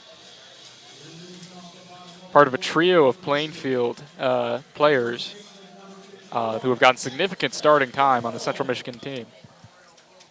Jack Van Remortel, who doubled in his only at-bat so far back in the second, steps into the box. He'll be the first batter that Mitchell faces in this ballgame and rips it towards third. Diving stop is made by Morgan. Long throw across the diamond, not in time. It pulls Morgan off the bag, so Stewart made the stop, couldn't make the throw, and Van Remortel hustling down the line, able to beat it out. It's going to go down as an error, but still, Jack Van Remortel's hustle is what forced that rushed throw. Second error of the game for the Chippewas. 3 errors on total in this ball game. We've seen some nice defensive plays, a lot of double plays, but the fielding has been up and down as evidenced by those 3 errors. Casey Buckley at the dish, squares to bunt, now pulls back, and the fastball's up and away for ball 1. Buckley got his second hit of the year to drive in a run in the second. At the time, tied up the game for the Wolverines. He then came around to score on a sac fly by Jeffress. Van Remortel with the short lead off first. Corners pinch in. Buckley squares to bunt, gets it down up the first base side, but it trickles foul. And it'll be 1-1. We'll see if the bunt sign is still on here, with now 1 strike on Casey Buckley. Like the thought, Buckley obviously jumped his batting average by 82 points last time up. To 182. 1 for 10 to 2 to 11 for Buckley. Left-handed hitter. Mitchell looks towards first. Stewart pinches in at third. The bunt's pulled back, and Buckley, with a bit of a butcher's boy, fouls it straight back to the backstop. It's 1-2. Don't see that too often. That's a scary situation as a Stewart charging at third baseman. Stewart playing even with the bag with 2 strikes. Got to figure that the bunt call's off now. Morgan holds on Van Remortel at first. Is the 1-2. Buckley takes it low, 2-2. Not by much. Yeah, excellent pitch. Good eye from Buckley. Mitchell comes in today with an ERA of 3.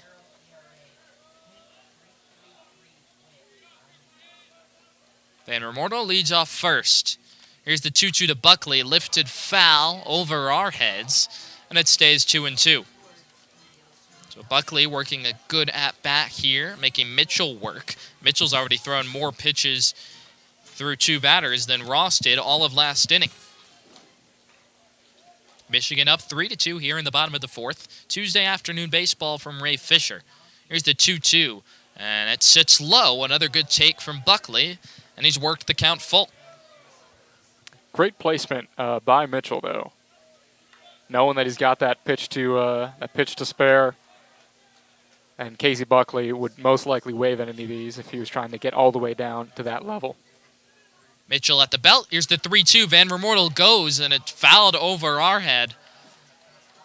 And it stays 3-2. Kim, out of the 9-hole, looms on deck. Van Remortel, not too fleet of foot, but he was going on that last pitch. We'll see if he's off again here on the next 3-2. Central Michigan, one of the best defensive teams behind the plate. That starts with Dardis. He throws out about 30% of... Throw to first. Close play. Van Remortel back in. Ooh, I thought they had him for a second there. Getting a little bold. But yeah, Dardis throwing out 30% of would-be base stealers this year. Another throw over, and that one a little more comfortable for Van Remortel. 3-2 the count to Buckley. This at-bat, already 6 pitches deep. Mitchell puts his hands together. Here comes the 3-2, and Buckley punches it down the left field side into the stands. And a nice catch is made by the fan who hands it to his kid. Wow, on the fly there. Able to snag that souvenir. As he puts his hands out, asking his kid what happened. He's got the glove, and yet he abandoned his dad to his bare hands. Impressive. Kid gets the ball feat there. without putting in the effort. The 3-2, Buckley can't straight that one out either. It's fouled back out of play. So 4 straight foul balls off 3-2 for Buckley, who is working a long turn of bat here, making Mitchell really work out of the bullpen. Who's going to crack? Does Mitchell have a strikeout pitch that he can go to here? Or is Buckley just going to continue to fight off these well-placed pitches? Now comes set. Here comes the 3-2. Buckley fouls that one back. Oh, that thuds off the box a few feet to our left. if we're going to get a foul ball, it's going to be now. 5 straight foul balls from Buckley, all towards our side here, a little to the left of home plate. Slowly working his way to us. Hopefully he can straighten it out and send one into the field of play. Maybe over the fence here. Van Remortel leads off first. Mitchell at the belt. Here comes his 3-2 to Buckley. And it's on the inside corner, strike 3 called. So a valiant turn at bat by Buckley, but it's Mitchell who ultimately wins the battle and gets the first out of the bottom of the 4th. Yeah, not shying away from the strike zone there. Unwilling to break and give him that ball in the dirt. Casey Buckley knows his discipline. That's why he knows he's fighting for that walk in a position where you're going to struggle to square something up. But Mitchell would not relent. And so Kim, another left-handed hitter, steps in out of the 9-hole. Van Remortel off at first. First pitch hammered, deep right center. Jackson going back. He'll have it lined up, and he makes the catch as Van Remortel scampers back towards first. Well, there was some loud contact off Kim's at-bat, but the ballpark big enough to hold it for the second out of the inning. Yeah, that was definitely a great swing. Something where shift the bat over by a centimeter, and that one's flying over that right center fence. But good piece of hitting by Kim, getting out in front, seeing his pitch, and trying to take it for a ride. Now 2 away. In the bottom of the 4th, Michigan up 3-2. Van Remortel leads off first, and Jeffress, the leadoff hitter, steps in. First pitch swinging, carves it towards left, chasing Prout back towards the sideline, and it's out of play. Into the Michigan bullpen, a foul ball, 0-1. So Jeffress, much like Kim, first pitch swinging against Mitchell here. A lot of the Wolverines were first pitch swinging in last inning against Ross, so an aggressive approach at the plate this afternoon for the Wolverines. Michigan's got 4 hits for 3 runs. Central Michigan 4 hits for 2 runs. 2 errors by the Chippewas, 1 for the Wolverines. Van Remortel on at first. Reached on an error to begin the inning as Jeffress rips it to first and Morgan sees it into his glove for the 3rd out of the inning. Right place, right time for Morgan to snag the hot shot off Jeffress's bat. At the end of 4 in Ann Arbor, it's 3-2 Wolverines. No hits, no runs. 1 left for the Michigan in the bottom of the 4th. There we saw a little bit of a change in style over these past couple innings between Cam Hart, between Nate Ross, between Christian Mitchell. Guys who attack that zone and try to make things happen. And the hitters have been eager on the Michigan side. Like you said, going after that first pitch strike, not knowing if you're going to get another good one. And the offense hasn't picked up in a meaningful way, but the noises off the bat have, as opposed to some of the bad luck grounders through the holes that we saw earlier.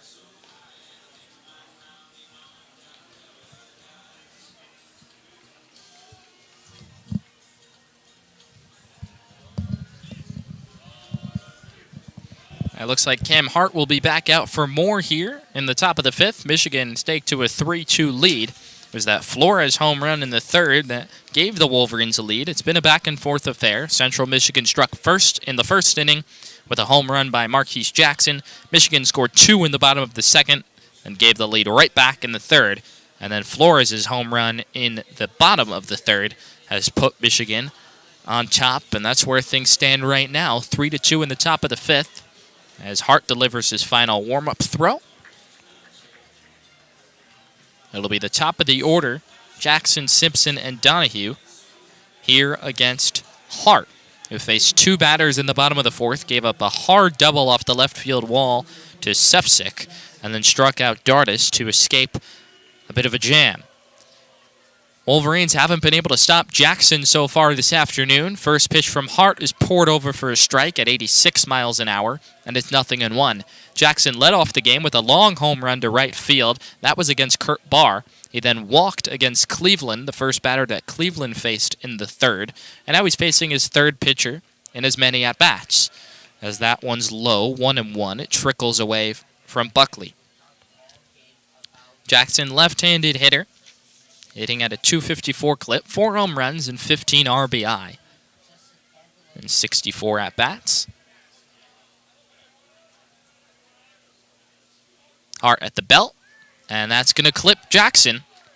The umpire behind home plate, Sal Giamantonio, was a little slow to call it, but it clearly got Jackson, I think, off the elbow pad, and he's on at first, reaching for the third time today. So the troubles leading off innings continue for Wolverines pitchers. In 5 frames, Central Michigan has gotten the leadoff man on 4 times. And now the Chippewas well-positioned here with the speedy Jackson on at first and Justin Simpson, the shortstop and left-handed hitter, digging in. First pitch tails well outside, and it's 1-0.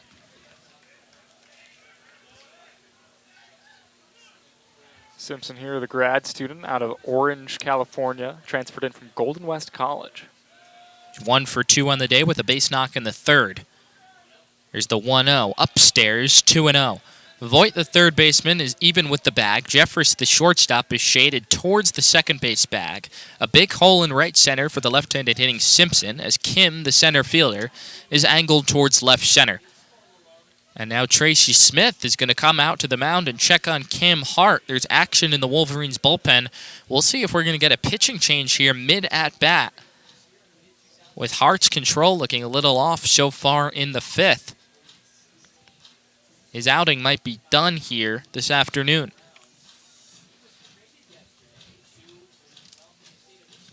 If not done, they're certainly trying to waste some time as they get an arm rolling over in the bullpen.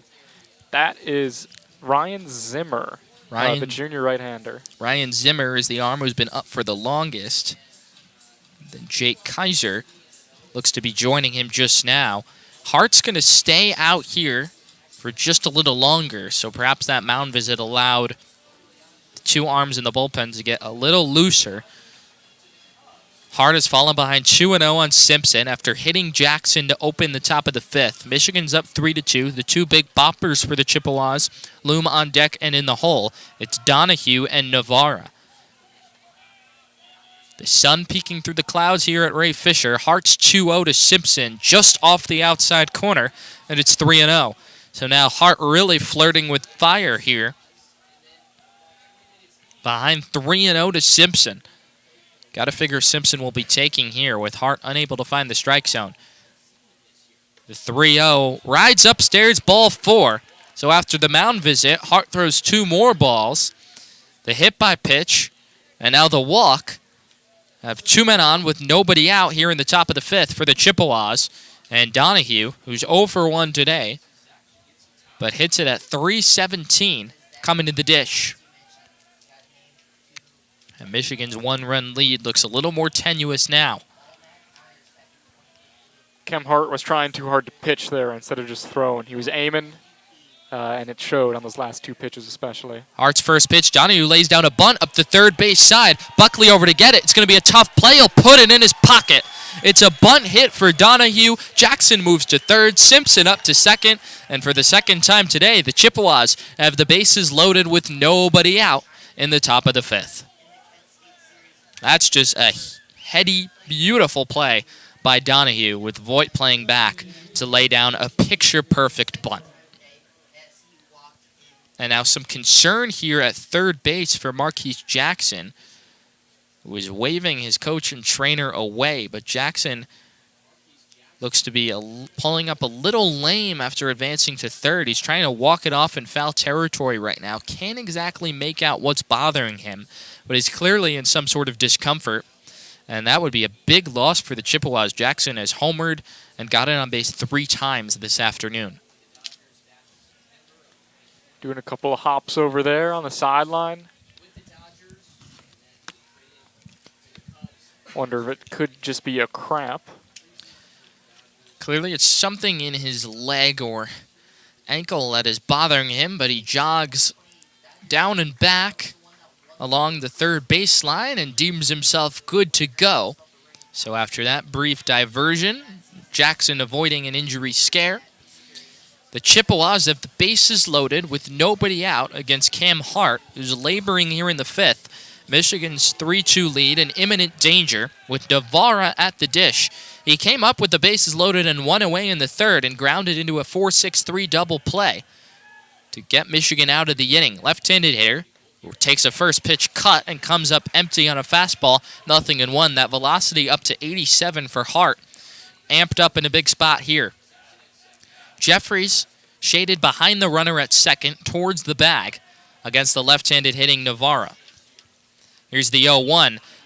Line to right, off Burden's glove. He flags it down, tosses it to second. The throw gets away from Jeffries. It trickles all the way to Voigt. A run will come home. There's still nobody out. The bases are still loaded, and the Chippewas have tied the game.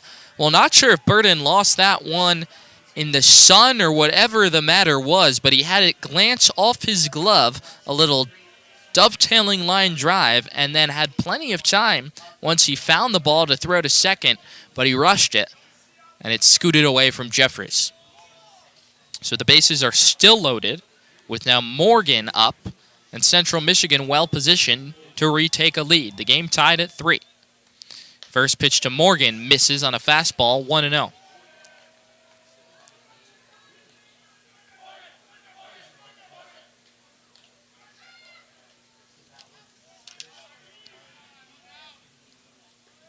They'll rule out a base knock for Navarra as that fastball clips the outside corner. 1-1. So it's not a pretty base knock. Bungled, really, by Michigan's defense. Nonetheless, they count all the same. I'm not sure I agree with that distinction there. We'll see if it gets updated later. 1-1, a wave and a miss at a breaking ball in the dirt. Haven't seen many off-speed pitches from Hart, but he uses one effectively there to get a swing and miss from Morgan. Simpson's the runner off third, Donahue leads off second, and Navarra the back runner at first. Hart in a bases loaded, no-out jam, 1 run already home. Here's the 1-2, and Morgan lays off. Buckley able to smother the pitch in the dirt. It's 2-2. Tied at 3 here in the top of the 5th, and what has been a seesaw affair this afternoon between Michigan and Central Michigan. Sloppy on both sides. Hart comes set. Here's the 2-2 to Morgan. Lays off, and Buckley slides to his right to make the stop. And its count has gone full. Hart has nowhere to put Morgan. Morgan with the build of a classic power hitter. He's got 5 homers on the year, 8 last year, and just 200 at-bats. Full count. Here's the pitch. Morgan chops it to the left side. High chopper for Voigt. Comes home for 1. Buckley's return throw, not in time. So Michigan gets just 1 out. Nice decision by Voigt to come home with it and get the lead runner. So the game's still tied at 3 with 1 away, and the base is still loaded for the Chippewas.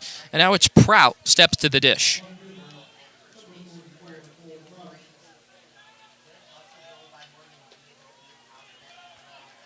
That was an excellent heads-up play by Voigt over at third, but don't discount that hustle from the big guy getting down the line.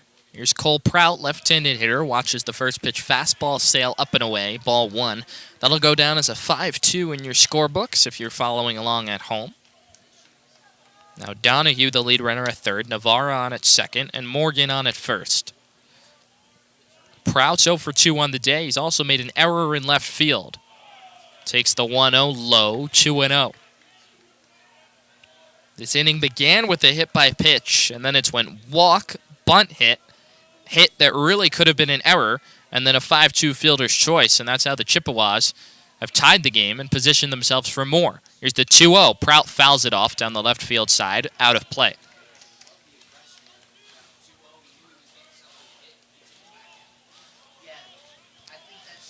Infield and double play depth. Corners even with the bag. Outfield not too deep against Prout, who hits it at 216 clip. And that's way upstairs on a fastball, ball 3. And so again, Hart in a 3-ball count with nowhere to put Cole Prout. That was an important pitch. 2-2 looks a lot different from 3-1, especially with the bases loaded. Now he's looking for a pitch, and you have to pound the zone. There's nowhere to go. Eli Stewart on deck. Here comes the 3-1. Swing and a miss. He blew a fastball by Prout. And Prout knew he was getting a good pitch to hit. Probably knew it was going to be a fastball at the rate that Hart has thrown his pitches this afternoon, and Hart just blew it right by him. Can he do it again here at 3-2? Runners lead off every base. Here comes the pitch. Up and away, ball 4. He lost Prout to a base on balls. The walk brings in a run, and Central Michigan retakes the lead. It's 4-3. Yeah, just a slight issue with that follow-through. On 2 of those last 3 pitches, we saw him trying to, yank that down and beam it right into that outside corner. But when you're aiming outside, sometimes you have a tendency to let go a little too early rather than switch your position to orient your body correctly. I think we saw that early release and that ball fly out of his hand into that righty batter's box. And that's going to be it for Cam Hart. His relief outing is over. He came in the 4th, gave up a hard double, but then struck out Dardis to keep Michigan in front, but he surrendered the lead right back in the 5th. Charged for 2 runs here. Not a great day for Hart in relief, and now Michigan turns to his 4th pitcher of the afternoon. Hart winds up facing 8 batters. He retired just 2 of them. Gave up 3 hits, only 1 left the infield, walked 2 and hit another.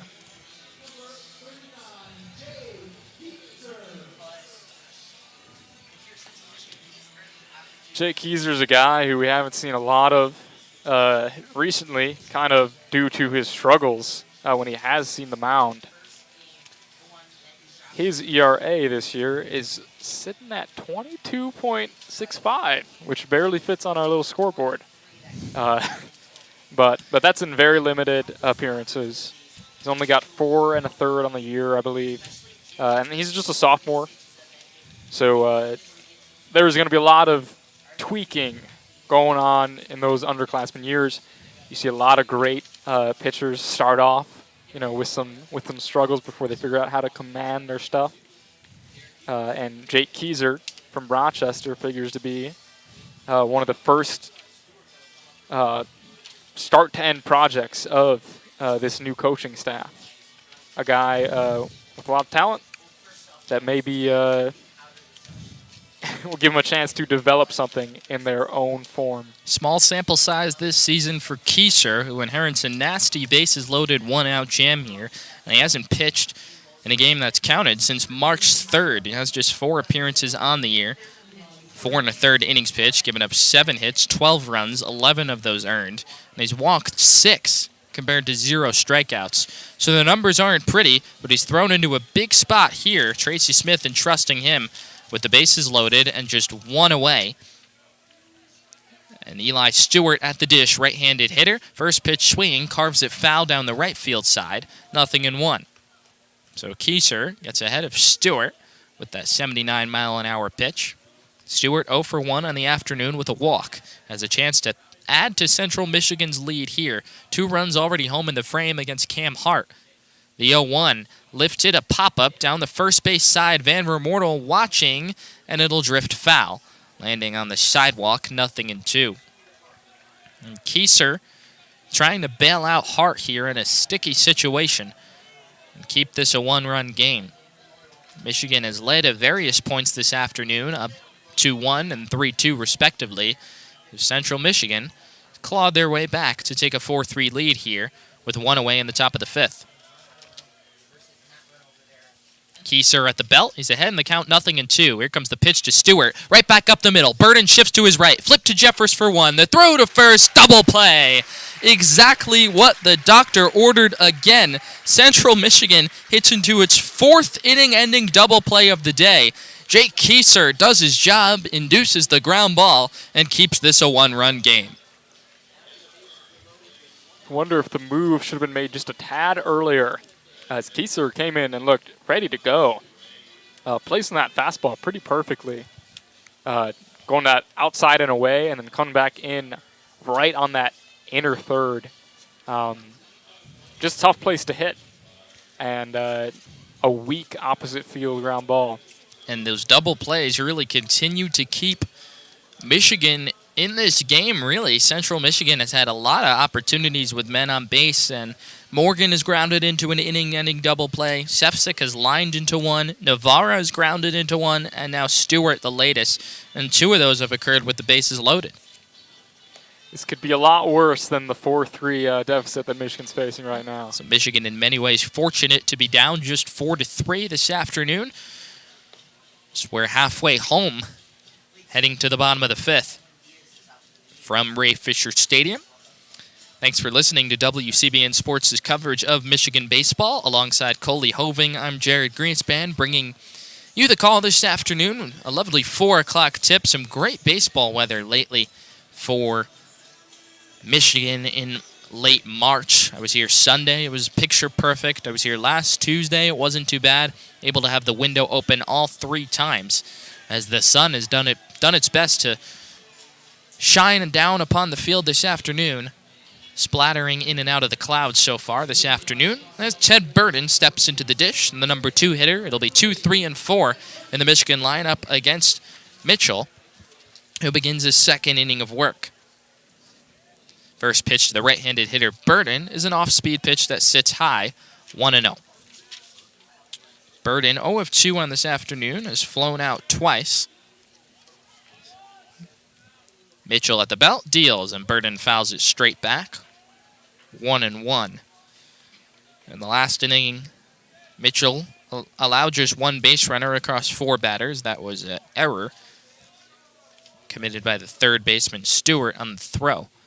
Mitchell deals the 1-1, and Burden ahead on that one. He comes up empty on the breaking ball, just 74 miles an hour, and Mitchell's ahead in the count 1-2.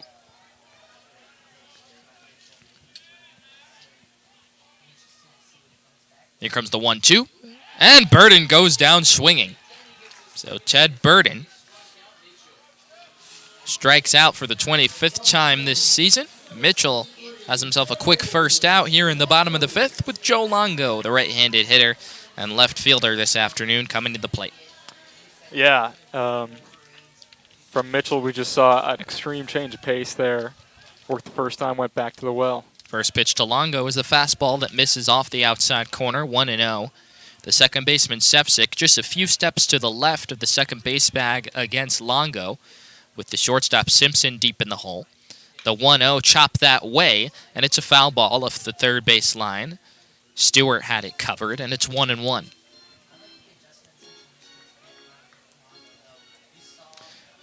Longo 1 for 2 this afternoon. He singled through that vacated hole on the right side of the infield back in the first, then flew out to left on a pop fly in this 3rd. Here comes Mitchell's 1-1, and Longo lifts a high pop-up on the infield. Who's got it? Everyone battling the sun in foul territory. It's the 3rd baseman, Stewart, all the way up the line to make the catch. Well, Dardis did not really see that too well, but Stewart read it all the way. And so 2 up, 2 down for Mitchell with Joey Velasquez, the cleanup hitter, coming to the dish. Velasquez 0 for 1 on the day, the big left-handed slugger. Walked back in the first, popped out in the 8th. Michigan down 4-3 here in the bottom of the 5th. Mitchell eyeing a shutdown inning after the Chippewas took the lead with 2 runs in the top half of the frame. First pitch strike on a fastball to Velasquez, and it's 0-1. Mitchell into the windup and deals. Breaking ball, Velasquez off the end of the bat into right center. Donahue easing in. Waits for it to come down and makes the one-handed catch. It's an easy-peasy 1-2-3 frame for Mitchell. At the end of 5 from Ray Fisher, Central Michigan up 4-3. No hits, no runs, none left for the Wolverines in the bottom of the 5th. An impressive inning for the freshman there. Just looked very in command of his fastball and of his off-speed action. Using the first, the former on that last at-bat there against Velasquez. But then really pounding that off-speed against Ted Burden, the Michigan hits leader, right? He's got 23 hits. He's batting .284. Had just turned it up, 4 for 10, 2 walks against Penn State, so he didn't get on base. And he just was made to look like a fool, even with that kind of 4-year gap in experience. And so it's up to Jake Kieser to keep this a one-run game after Michigan's offense has fallen silent the last couple of innings. After a lot of activity on the base paths in the first two frames, the Wolverines have just 2 base runners across the last 3 innings. One reached on an error, and then, of course, the home run from Flores. Kieser came into a bases-loaded 1-out jam, relieving Cam Hart in the 5th, but was able to induce a double play to end the frame from Stewart, and that was sorely needed. And now Tracy Smith will try to squeeze a few more outs out of his submarining right-hander, who hasn't pitched in a game before this since March 3rd against TCU. Wolverines trail 4-3 to Central Michigan as we begin play in the top of the 6th. It's Luke Sefcik stepping into the box, right-handed hitter against the right-hand submarine throwing Jake Kieser, who's lowered his ERA to 19.80 with a couple of outs. First pitch fastball at 86 miles an hour dots the outside corner, and it's a strike to begin play in the 6th. Sefcik 1 for 2 this afternoon. He laced a hard line drive that turned into a 3 unassisted double play and also doubled, as that one bends outside, 1-1. So it's a strong day so far for Sefcik, the second baseman and 8-hitter in this Chippewa lineup. Dardis on deck, and then Jackson in the hole. Kieser at the belt. Here's the 1-1. Over for a strike, an off-speed pitch at 79 miles an hour, and it's 1-2. So Kieser throwing strikes, a simple task that has eluded many of the Michigan pitchers this afternoon. Kieser, the 4th Wolverine to take the mound here in the 6th. That one's lifted foul down the first base side. It'll get into the stands, and a fan with a glove can't catch it as it thuds off a seat. And back into his face. A little bit of a sign there. How's that for tough luck? Yeah. Kieser ahead in the count 1-2 against Sefcik. Right-handed pitcher, right-handed batter. Infield, outfield, straight up. Here's the 1-2. Did he go? No, he didn't. Well, Casey Buckley behind the plate asked Galen Williams, the first base umpire, to check. And Williams refused until the home plate umpire asked, and then he clarified, no swing. Very adamantly as well. So 2-2 the count now to Kieser. Here comes the pitch just off the inside corner. Tried to freeze him on a backdoor fastball, and the count's gone full. Well, the Chippewas have gotten the leadoff man on in 4 of the 5 innings this afternoon, and Michigan would surely love to stop that trend. Kieser has now worked the count full. Here's the 3-2 to Sefcik. Inside, nearly hit him on a fastball, and it's ball 4. So Central Michigan continues to work its leadoff magic. Another walk issued by Michigan pitching as well. The Wolverines have now walked 7 batters, and that's really not a winning formula. Again, with all those double plays, they're lucky. This is only a 4-3 deficit. Yeah, it's a good call there with the side armor to try to paint that inside corner. But you really got to execute in that situation. First pitch to Dardis, right-handed hitter. Darts the outside corner on a breaking ball, 0-1. Sefcik with a couple of stolen bases this year on at first. He's been caught once.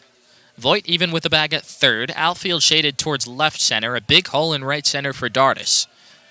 The catcher, 0 for 1 with a walk today, and he takes that one off the plate, 1-1. He walked and scored the second Central Michigan run of the game back in the 3rd.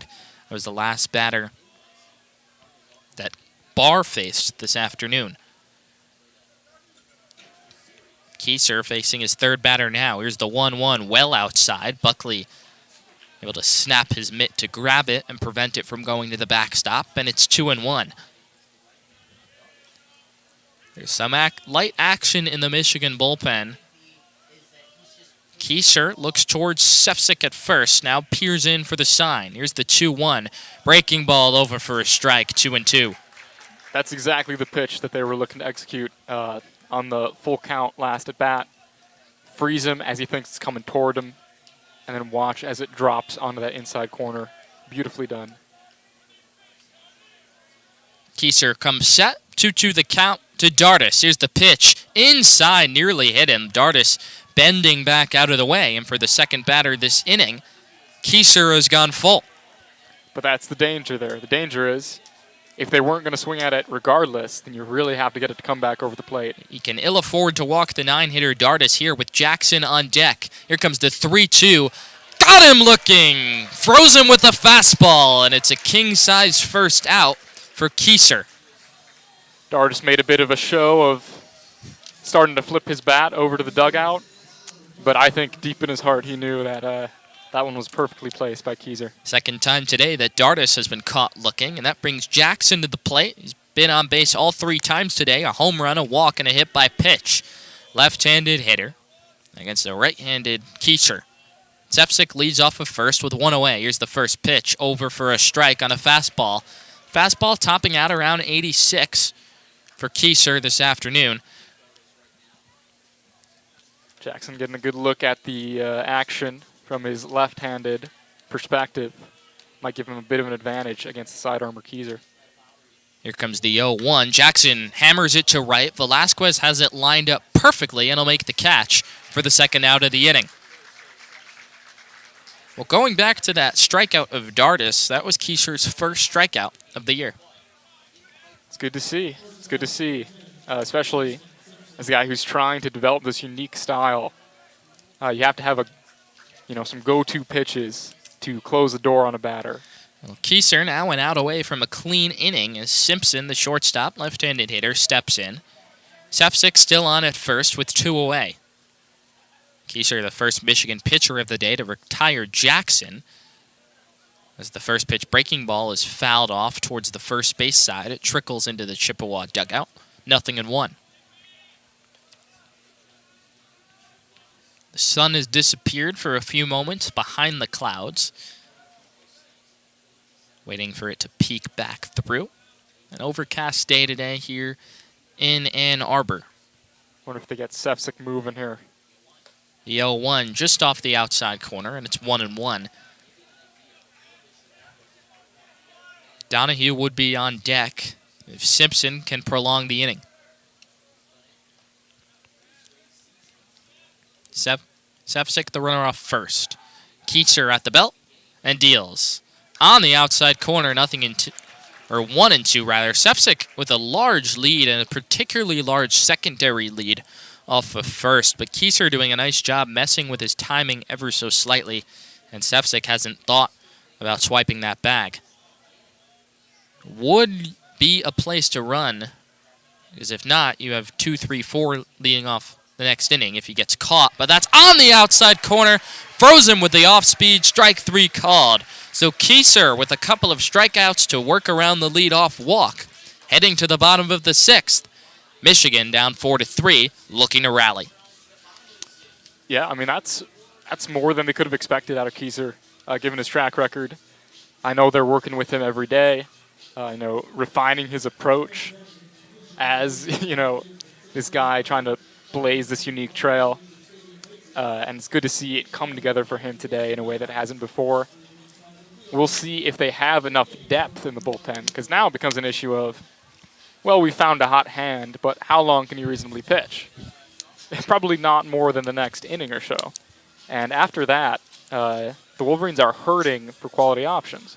So we're going to have to see not one Jake Kieser today, but we're going to have to see another one. Another guy who struggled to this point, who's going to have to get into the game late in a high-octane situation, 1-run game, and put away some Chippewas. Well, Kieser has thrown as many as 47 pitches this year.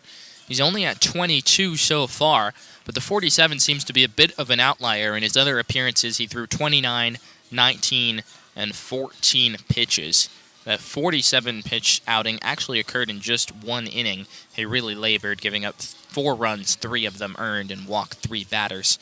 So, with light action in Michigan's bullpen, we'll see next inning whether that's it for Kieser or he gets another chance.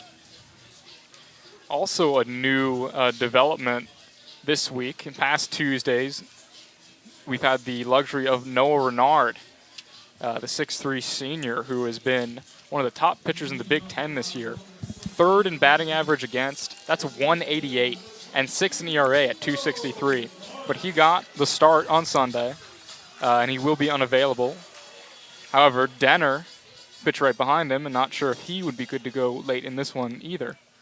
There's Tito Flores leading off the bottom of the 6th. Michigan down 4-3. First pitch from Mitchell, rope to left, and has it lined up perfectly for the first out of the inning.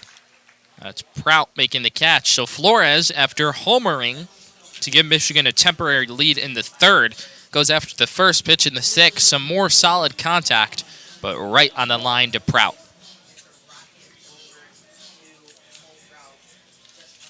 I'll bring up Mitch Voigt. The freshman's 0 for 2 in the day. Got caught looking in the 2nd and grounded out to short in the 3rd.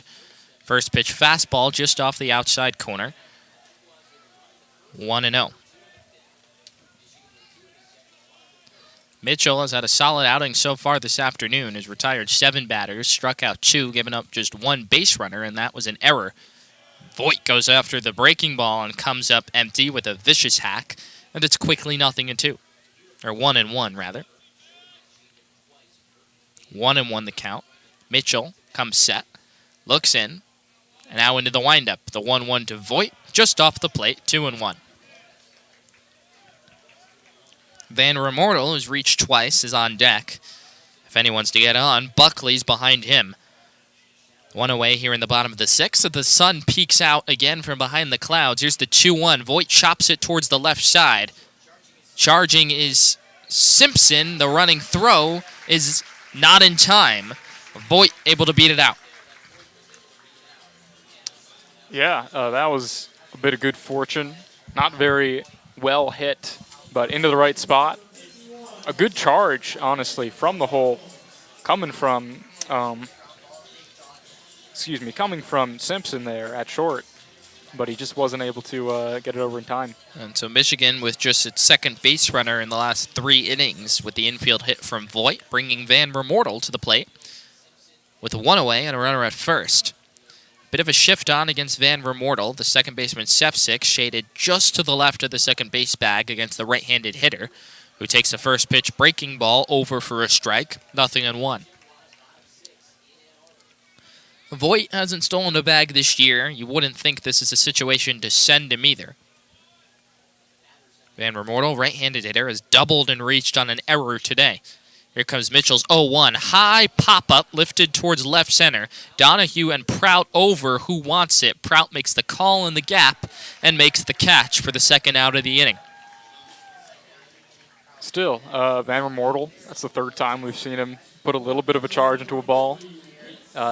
No weak contact from him today, and that's what they've been looking for out of him. So 2 outs now. Voigt still on at first, with Buckley, left-handed hitter, coming to the dish. Buckley has doubled his hit total today with the RBI single in the 2nd, his 2nd hit of the year. Backup catcher drawing the start today for Sotrace. First pitch swinging, lifts it foul down the left field side. Well, good to see Buckley has picked up where he left off. Hammered over 5 foul balls in his last at-bat before ultimately striking out looking. Mitchell, who's been very impressive in relief for the Chippewas, continues to pour strikes. Here comes the 0-1, and Buckley fouls that one over our heads. Got to be alert when Casey Buckley's at bat if you're in the press box here. There's definitely some sort of magnet that only Casey Buckley is aware of. Buckley now has buried himself in an 0-2 hole. Voigt the runner at first with 2 away here in the bottom of the 6th. Mitchell comes set. Here comes the 0-2. Buckley punches that one towards right. Sefcik of the outfield grass able to make the catch for the final out of the inning. We're through 6 at Ray Fisher. Wolverines' bats have gone cold. They still trail 4-3. 1 hit, no runs, and 1 left in the bottom of the 6th for Michigan. Simply fantastic stuff from Mitchell. Closes out his 3rd inning. 1 hit, 2 strikeouts, and a lot of ugly swings. Well, as we speculated after the end of the last inning in which Michigan pitched, Kieser's day is done. He got 5 outs, walked 1, struck out 2, and induced a big-time double play. So a successful outing for Kieser, who lowers his ERA from 22.5 to 16.5 in his first appearance on the mound since March 3rd. And we do get Denner, it looks like. Denner is out there on the mound after pitching 3 innings on Sunday, I believe.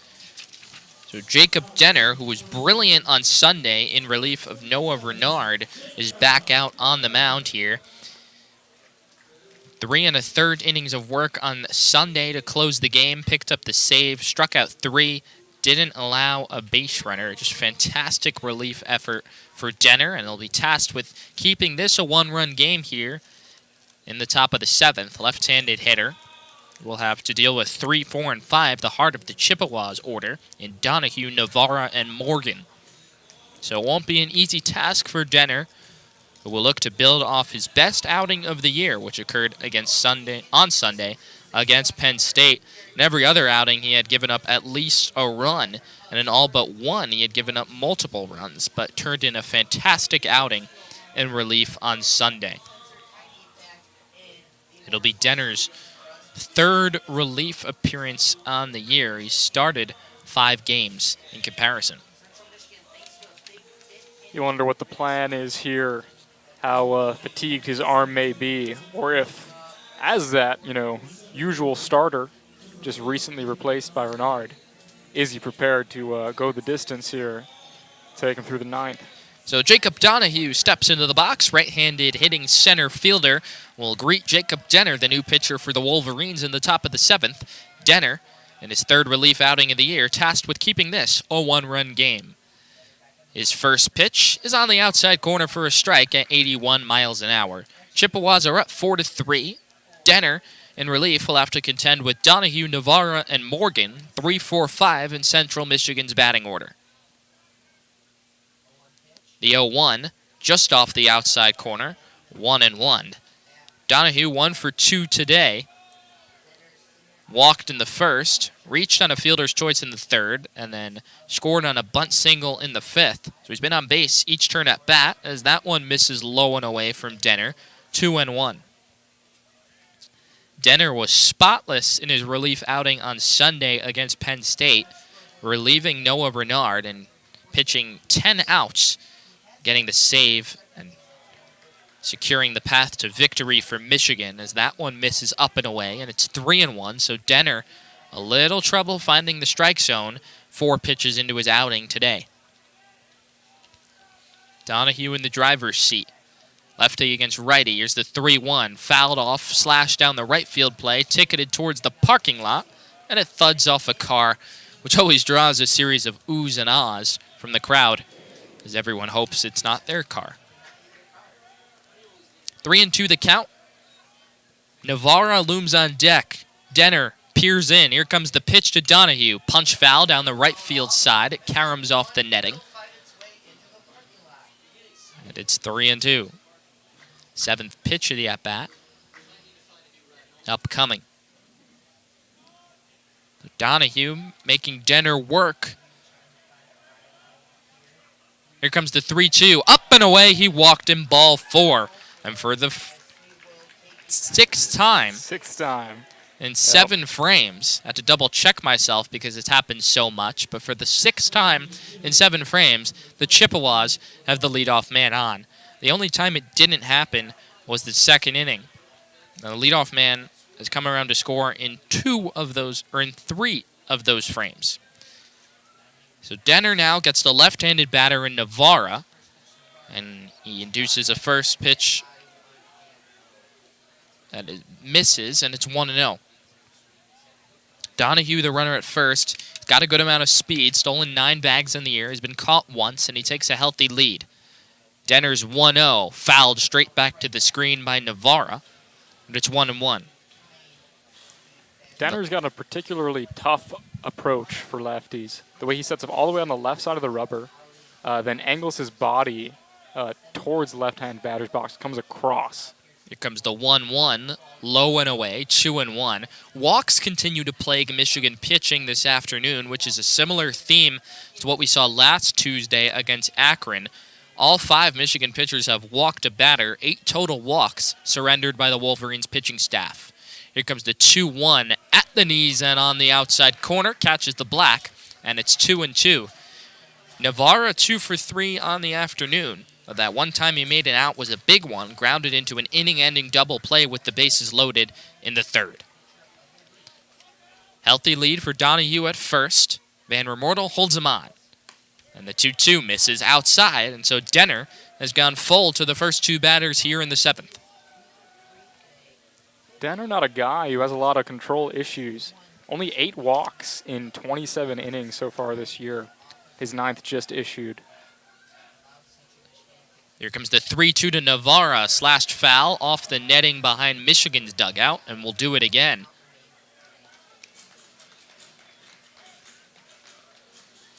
Denner's actually got a pretty solid whip. That's walks and hits per innings pitch. It's 1.35. One of the better marks on the team.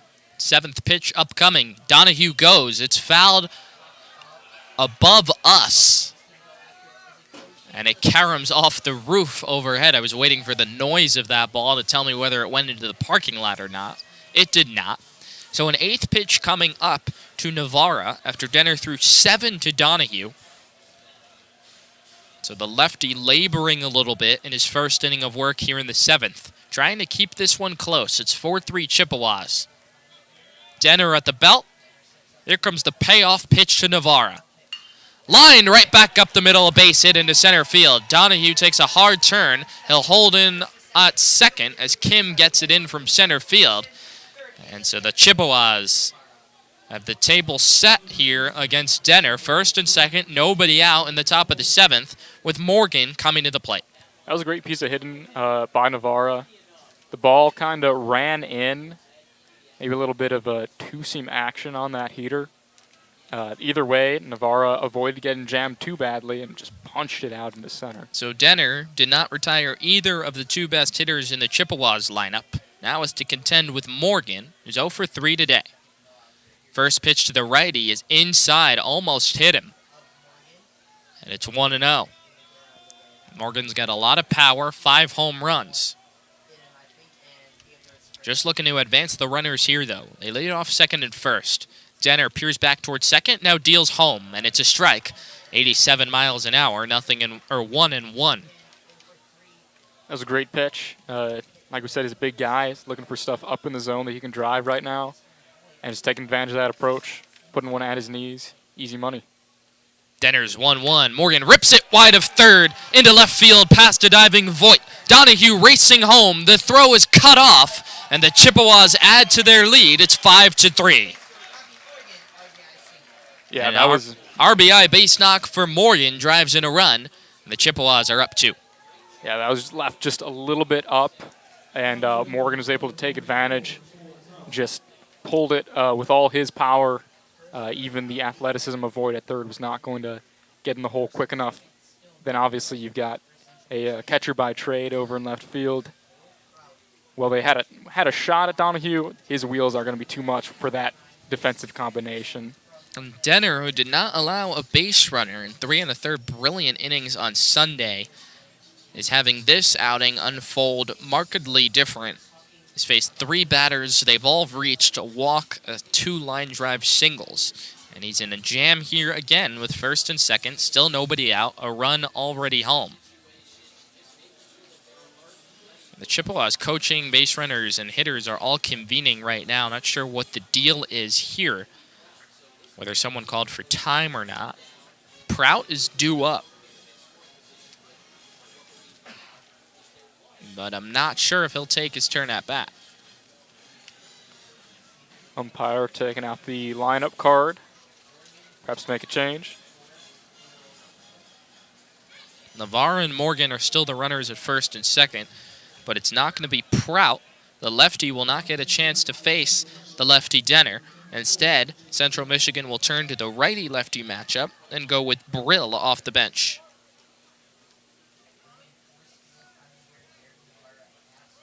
Navarra, the runner, off second. Morgan off first. We're all set to resume play here as Brill takes one last practice swing. Buckley now stepping in front of the plate to relay a sign to Denner. Things aren't getting any easier here for Denner. He doesn't get to face the lefty Prout. Instead faces Brill. Light hitting player, 182 average across 33 at-bats. Has struck out 13 times. Well traveled as well. First pitch, sign of a bunt, pulls back and takes a strike. Michigan running the wheel play there with Voigt charging hard from third. And then Jeffress running to short, trying to cover in case the play is to third. And then Burton sprinting over to first as Van Remortel charging in from first. Buckley now stands up to flash more signs. A lot of gears churning here at a pivotal juncture in the game. Here's the pitch. That's in for a strike. No sign of bunt, and now it's 0-2, and the bunt almost certainly will be off here. It's an interesting decision. You wonder if our scouting on him says he's maybe a bunt specialist, or if just the situation led this defensive alignment. But either way, he did not look like he was thinking about it on that pitch. Denner ahead of his first batter of the afternoon, 0-2, and Brill goes down swinging. Denner went to the breaking ball, gets a big first out here, and keeps the runners at second and first. Almost a non-competitive at-bat there. A wave and a miss, and it wasn't even very close. Stewart now digs in. He's 0 for 2 on the day. A chance to add to Central Michigan's lead. Chippewas up 5-3. A run already home in the inning against Denner, who deals a first pitch in the dirt. It's blocked nicely by Buckley. 1-0. And Navarra had no ideas about trying to advance. Buckley's been rock solid behind the dish today. He's blocked probably 10 to 15 pitches that could have ended up as pass balls. 1-0 sits low, and it's 2-0. Stewart's 0 for 2 with the walk. He grounded into a double play to end the fifth. Came up with the bases loaded. Hitters count here. The 2-0 foul down the right field side. Couldn't get the barrel around, and it's 2-1.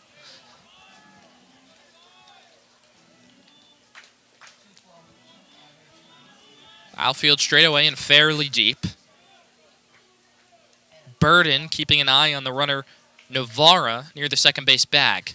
Denner's pitch outside, ball 3. So base open, but if you're Denner, you'd rather not walk the batter here. Sefcik, who's had a stellar day at the plate, is on deck. Denner in another 3-ball count. It's 3-1. Here's the pitch to Stewart. Lifted down the right field side. Van Remortel angling back, hoping it stays in play. But it goes foul, out of play. And so we'll have another 3-2. The third full count that a Central Michigan batter has worked against Denner in this inning. Stewart looking to pad the Chippewas' 2-run lead. Denner looking to keep it that way. And first, he fakes a throw back towards second, stepping off. Keeping an eye on Navarra.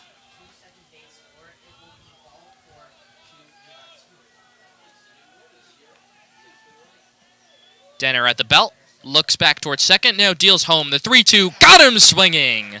Stewart down on strikes, went after the fastball. Back-to-back strikeouts in a huge spot by Jacob Denner. Pitch. Absolutely a fantastic pitch in that scenario. Not taking any chances with the umpire, attacking the zone, keeping it outside, just to keep him a little off balance. If his arms start to reach out at that pitch, and that guy wasn't crowding the plate too much, Stewart not one to brave a hit by pitch. Here's Sefcik, first pitch over for a strike, 0-1. So Denner, all of a sudden, has rediscovered the strike zone just enough as he tries to wiggle out of this inning, allowing just the 1 run. Michigan down 5-3. Central Michigan with runners off of second and first. Here's the 0-1 to Sefcik at the knees, and it's 0-2. Denner pounding the strike zone as he eyes an escape hatch.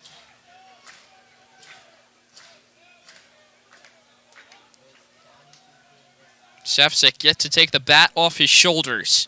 Denner at the belt. Here comes the 0-2. In the dirt, smothered again by Buckley. Looking forward to the next inning, Michigan will have 9-1-2. A chance to revive its sleeping offense, but first Denner has to keep this at a manageable deficit. 2 on, 2 out. 1-2 the pitch. Chop back up the middle. Jeffress ranging, diving, flip to second, just in time for the out. Wow, what a sparkling play by Jeffress to get Denner out of the inning, allowing just 1 run. Yeah, absolutely fantastic. Jeffress going to his left, but maintaining full control of his body, especially as you make that transition. Something that might happen when you're sliding, you still got your momentum going forward, and you're trying to transfer the ball from the glove to your bare hand for the flip. Sometimes you forget something, right? Sometimes it goes flying behind you. But he was sure-handed there and made the flip. 1 run in plenty of time. 1 run and 2 hits and 1 left in that inning for the Chippewas, who pushed the lead to 5-3. It's time to stretch at Ray Fisher. Michigan looking to rally. As we turn things over to the bottom of the 7th, Wolverines will have Kim, Jeffress, and Burden, 9-1-2 in the order. And if anyone gets on, the big boppers behind them, Longo and Velasquez. Wolverines scored in 2 of the first 3 innings, and then 3 straight zeros on the scoreboard in the 4th, 5th, and 6th, with only 2 base runners across those frames. Not much action. It was really Mitchell who shut down the Wolverines' bats in relief. He was brilliant this afternoon, 3 innings, allowing just 1 hit and striking out 2 across 11 batters faced. 28 strikes on 35 pitches, but his day is done. It's a new pitcher for the Chippewas, and perhaps that will breathe life into Michigan's offense.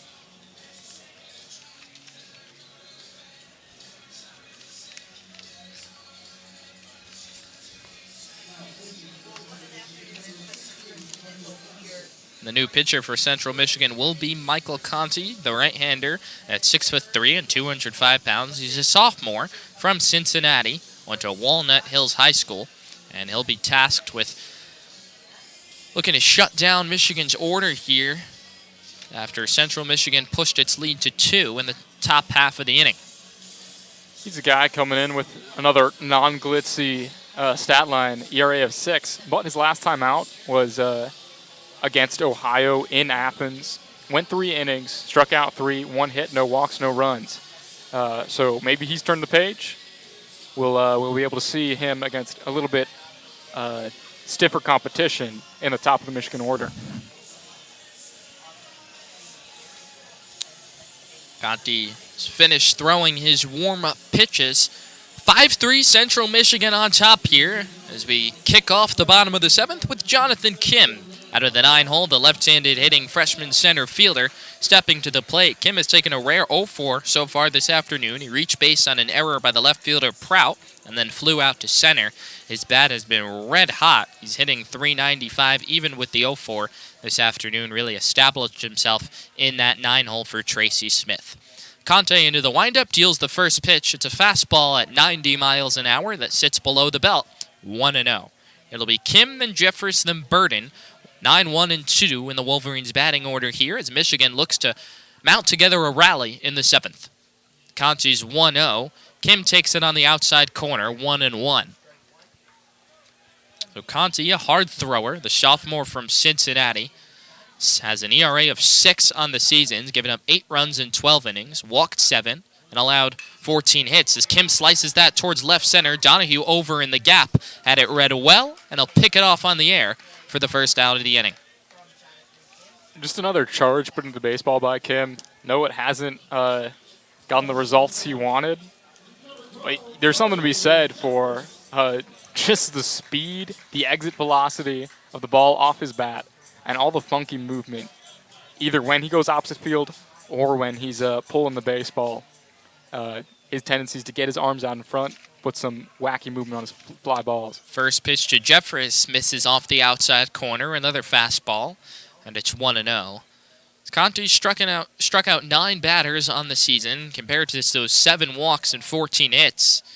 So not great peripherals there, as Jeffress slices that one foul out of play down the left field side, and it's 1-1.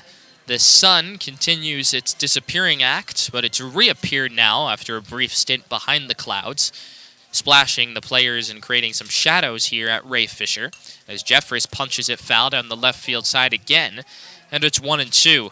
Nothing but fastballs so far for Conti in his first inning of relief. Michigan down 5-3. Wolverines have led at multiple times this afternoon. They've had leads of 2-1 and 3-2. Conti's 1-2, bends outside, 90 miles an hour. That's the fastest pitch we've seen on either side this afternoon. Jeffries even 2-2. Here's Conti's pitch. Laced up the middle and into left center for a base hit. So the Wolverines have a one-out base runner. First hit of the game for Jeffries. Way to stay on that. And another one touching 90 there. And just dealing with all the different styles you've seen on both teams, right? It's been difficult. That's why they say, you know, second time, third time through the lineup, these pitchers get worse and worse. No pitcher's been allowed to do that. These hitters are constantly adjusting to a new approach, a new arm angle, and a new velocity set. Ted Burden at the dish, big hole on the right side of the infield, and he laces one into left field past Stewart for a base hit. So on back-to-back pitches, Michigan has something cooking. Back-to-back base knocks for the top of the order, Jefferson Burden against Conti here in the 7th. And Joe Longo will come to the dish with the tying runs on base in a 5-3 game. Believe that Burton and Jeffress had been tied for the team lead in hits. So anything that Jeffress does, Burton's got to do it right back to him. Michigan will take that for sure here in the 7th as Longo, the right-handed hitter, steps in. The first pitch from Conti. He goes towards a breaking ball and deals in a strike. Big hole, just like for Burden, on the right side of the infield for Longo. He went that way in the first for a base knock and has since popped out twice. Here comes the 0-1, fouled off down the right field side, and it's 0-2. Joey Velasquez looms on deck. Longo hitting a cool .350 on the season.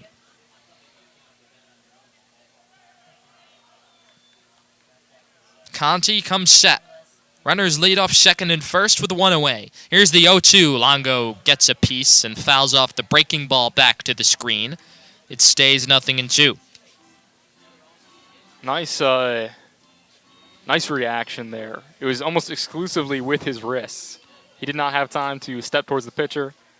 He was just getting the pitch he didn't expect and taking a hack to keep himself alive. Conti calls for time on the mound. Mitchell shut down the Wolverines in relief across 3 innings, but as we suspected, his departure from this game has breathed a new life into the Wolverines' batting order. Looking to capitalize here with 2 on and 1 away. The 0-2 to Longo, fouled back. Will be a 5th pitch of the at-bat upcoming as Longo continues to stay alive.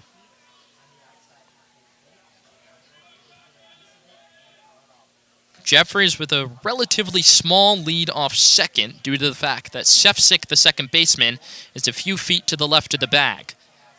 Here comes the 0-2 to Longo in the dirt, and it's smothered nicely by Dardis to keep Jeffries put. Well done by Longo to keep the bat on his shoulders. Yeah, that's absolutely tough when you've swung 4 straight times, when you're anticipating he's going to throw one in the zone, and to lay off a breaking pitch heading toward the dirt. Takes a lot of mental toughness. The 1-2, Longo chops it to the left side. Stewart ranging to his left, to second for 1. The return to first, not in time. Longo beats it out. So they'll get the 5-4 force at second. Longo hustling down the line, beats out the throw to keep this inning alive. 2 away now, and runners at the corners for Joey Velasquez.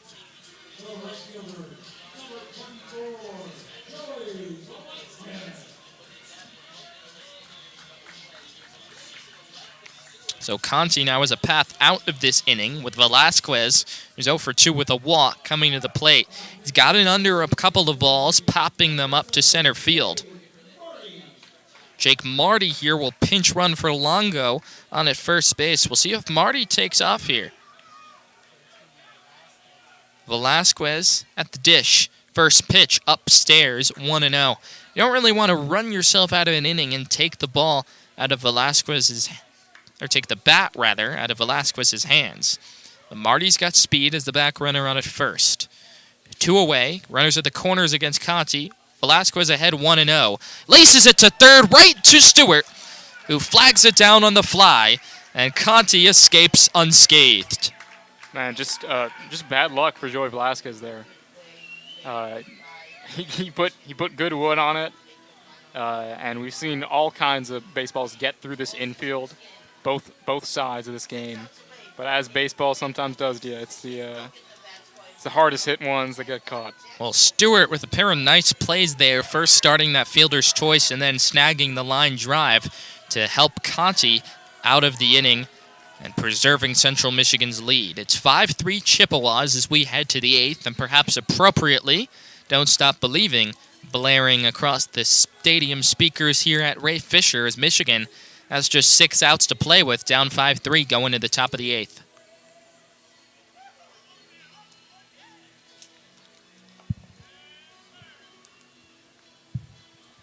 Little look around the college baseball world. Iowa has jumped back into the top 25 as the Big Ten's lone entrant at number 25. They're having a great season, only taking 3 losses, and they have a win over the number 1 team in the country, LSU.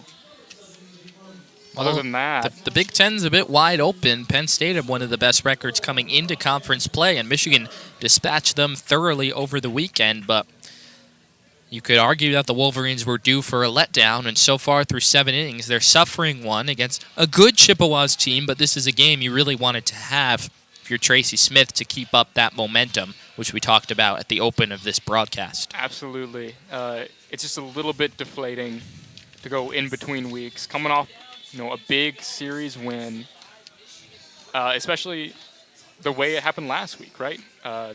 Went and played a series with Bradley, and then come off that with the loss to Akron. You can't keep that momentum going, that feeling of a good weekend where the bats started moving, where the pitches were fine in the zone.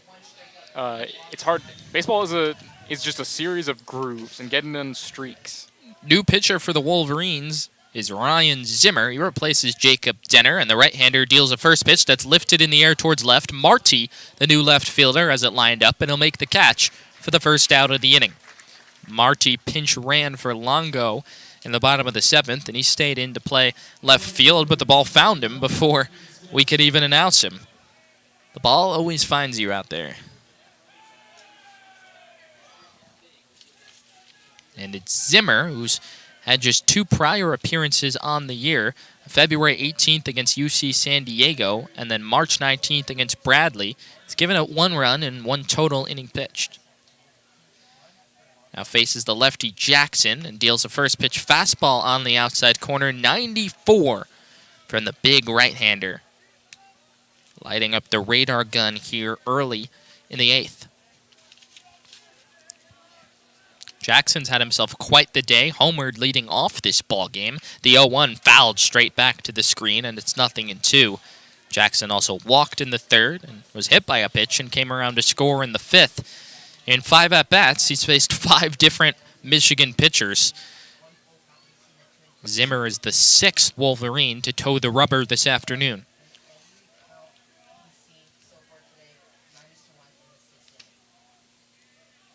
Here comes Zimmer's 0-2 way upstairs and outside, 1-2.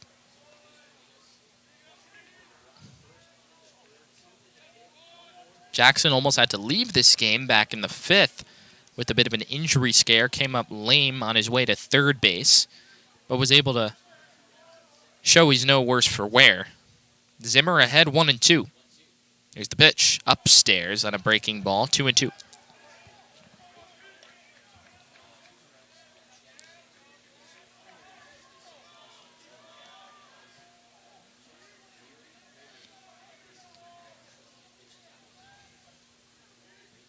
Zimmer at the belt.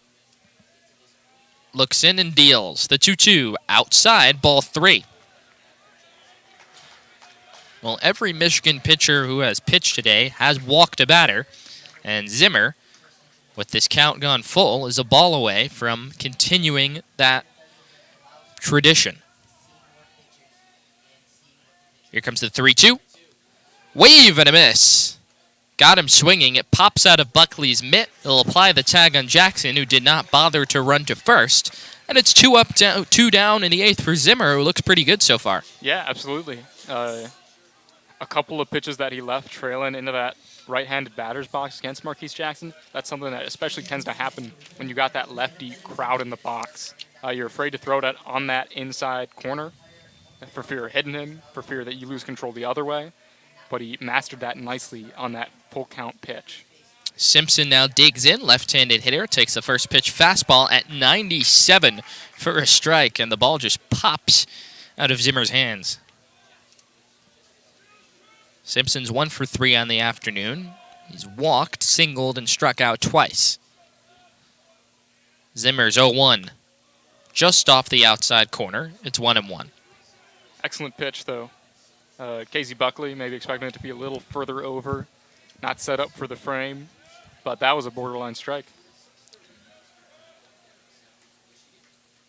Zimmer at the belt, delivers the 1-1, up and away, ball 2.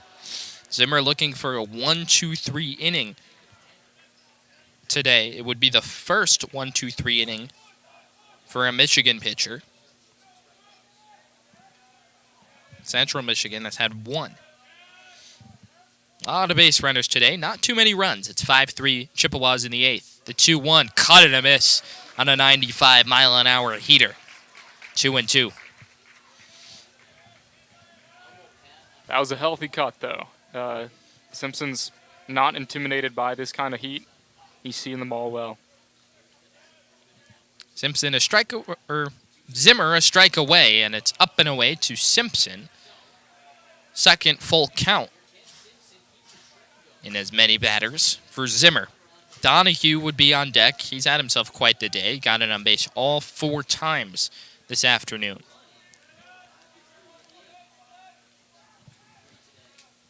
Zimmer at the belt. Here comes the full count pitch. Swung on and missed, strike 3. An impressive 1-2-3 frame for the big right-hander Zimmer with a couple of strikeouts. Absolutely. Just running that over the outside edge. And he's not funking his delivery. He's not deceptive. You know what you're getting, more or less. And he's going to try to bully it past you. And in that scenario, didn't appear that Simpson had a great read on that pitch, and it just blew past him. Excellent stacking of these pitchers to create those tough matchups. I know I said it before, but I'll say it again. Seeing 6 different types of pitchers over the course of the game is going to throw you off your rhythm as a hitter. Well, Michigan's offense will look to rediscover the form of it that scored double-digit runs in 3 consecutive ball games spanning Tuesday through Saturday. Then Sunday, the bats went quiet, but it was enough as Michigan's pitching allowed just 1 Penn State run en route for victory. But the bats quiet again today, just 3 runs through 7 innings, and so the Wolverines find themselves in a 5-3 hole here in the bottom of the 8th, and the straits are getting a little dire for the Wolverines in this one. Yeah, you wondered if that offensive shift was for real or if it was kind of a mirage against Penn State's pitching. And what we're seeing is that this offense, one that generates under 5.5 runs per game, good for third to last in the conference, even after that outburst, has kind of reverted into its old ways. However, never say die. There's 2 innings. Central Michigan, like we said, is not super deep in the bullpen, as are we. We could still be in for some offensive fireworks. Tito Flores leads off the bottom of the 8th for the Wolverines. Conti out there for his 2nd inning of work. Michigan in a 5-3 hole. Conti into the windup and deals a first pitch fastball on the outside corner to Flores, and it's 0-1. Flores has had a nice day at the plate so far today. He homered in the 3rd inning, sending it over the wall in left field. Here comes Conti's 0-1. It's upstairs, 1-1. Flores lined out to left in his last turn at bat, so he's been swinging the bat a little better. He's raised his average right to the Mendoza line at 200 this season. Looking to get on to begin the bottom of the 8th. The 1-1 shot back towards the right side, and it's picked off in the air by Shepsick for the first out of the inning. He had that measured off perfectly. He's had a couple of those plays where against these right-handed hitters, they fade him over to the second base bag, and he just hasn't had to move. So that's great work by the scouting team now. You see him moving back over against this particular right-handed hitter, even getting in that outfield grass. And that'll be Mitch Voigt, 1 for 3 on the afternoon with a single in his last at-bat. The freshman first pitch swinging, chops to the left side. Charging in is the third baseman Stewart, flips across the diamond in time. So 2 up, 2 down here in the bottom of the 8th as Conti has found a groove. Up to Jack Van Remortel, who has been pretty solid at the plate today. We've seen him put some good wood on the ball, barrel up a couple, just miss. Having a couple more hits today, already 1 for 3. Van Remortel, right-handed hitter against the right-handed Conti, takes the first pitch up and away, 1-0. Buckley looms on deck. Michigan with 4 outs to play with here, down 5-3 in the bottom of the 8th. Conti deals, and Van Remortel lifts a high pop-up on the right side of the infield. Morgan shading over is called off by Sepsic, right behind him, who makes the catch. So it's an easy 1-2-3 inning for Conti against 5, 6, and 7 in the order. 3 up, 3 down, and we're heading to the 9th. Michigan in a 5-3 hole and down to its final 3 outs. That is an unfortunate way for that inning to happen. Like we said, we haven't seen a lot of 1-2-3. If you just get one base runner there, you're that much closer to the top of the order. Now you're going to tell Casey Buckley that he's got to lead off that inning. It's not exactly your top offensive weapon. And we'll see when we get to that scenario if the Wolverines opt for a pinch hitter for Buckley. They've already used Jake Marty off the bench, which took out one of their better hitters in Joe Longo. Gabe Sotrace, normally the starting catcher, did not draw the start today. So there are options for Tracy Smith to turn to should he so choose. The first task, though, is for the Wolverines to keep this deficit at 2.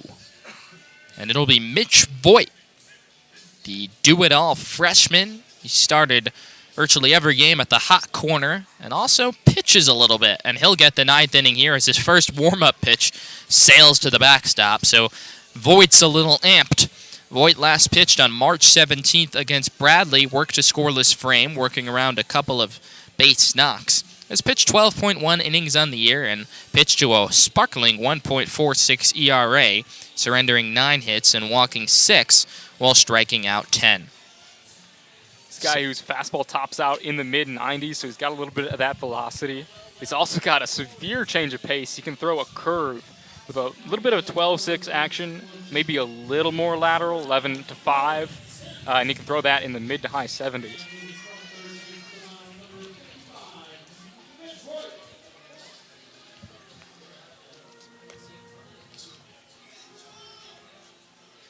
So Mitch Voigt will get the 9th here.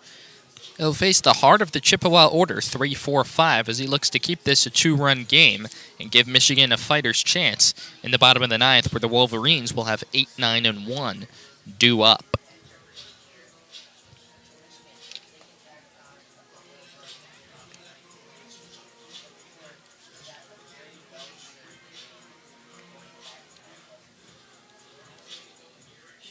Dylan Stanton, the junior infielder, takes over action at third base with Mitch Voigt, who started at third today. Taking over at the mound for Zimmer, who worked a dominant 1-2-3 eighth. And Voigt will look for similar success here. He's completed his warm-up pitches. And Donahue steps into the box, and we're ready to go in the top of the 9th.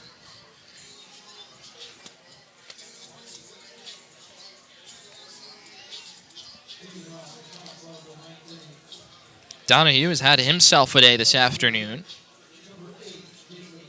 He's walked twice, had a bunt single, and reached on a fielder's choice. It's not much hard contact, but he's gotten on base 4 times as the first pitch from Voigt trickles to the backstop. It's 1-0. Voigt is the freshman who Tracy Smith has raved about this season. The 1-0 on the outside corner, 1-1. A bullet from Voigt.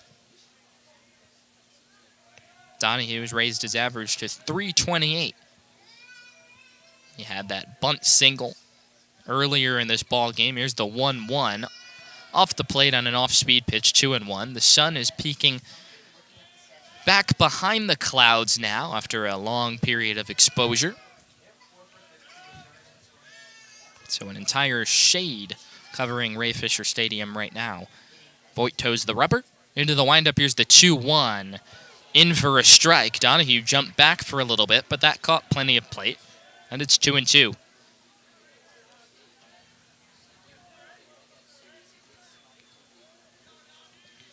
Infield and outfield straight up against Donahue. Normal depth. Here comes the 2-2.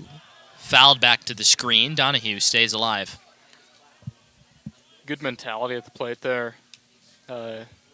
Obviously very late on that heater, but that's what you got to do if you're wanting to make contact with all types of pitches that this guy can throw. Voigt's 2-2. Breaking ball over for a strike. Wow, beautiful pitch. And Wolverines pitching now with Zimmer striking out the last two in the 8th and Voigt the first in the 9th have struck out 3 Chippewas in a row. And that's just that beautiful curve. Freezing the batter when it's coming over that inside shoulder for a righty. We'll see how effective it is against a lefty in Navarra. Navarra is 3 for 4, rips it to right. He cranks it foul. Well, that would have gone about 450 feet if he got a hold of that one. Navarra's had himself a day with those 3 base knocks. He's also grounded into a double play with the bases loaded, so it's not all pristine. Left-handed hitter against Voigt, the righty, and he takes a strike on the outside corner. Went off speed, and it's 0-2. Morgan looms on deck. Central Michigan looking for an insurance run here. Already up 5-3 here in the top of the 9th. Voigt at the belt, the 0-2. Check swing grounder off the netting behind the Michigan dugout, and it stays 0-2.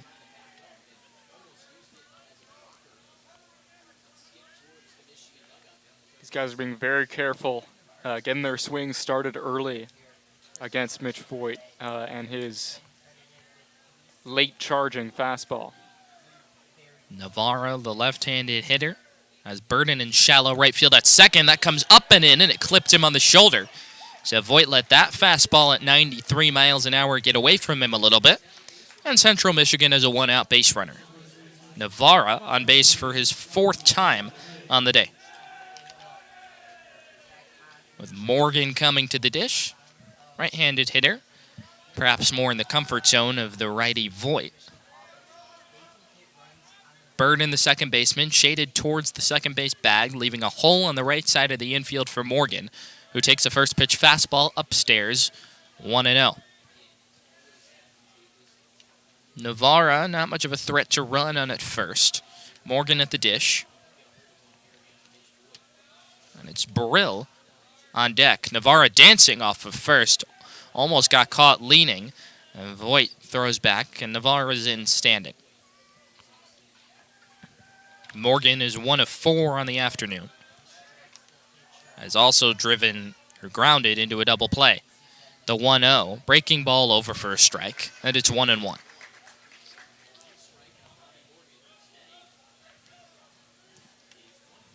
Shown 2 very effective pitches to Morgan so far with that heater up and then that outside breaking ball. Let's see where it goes here.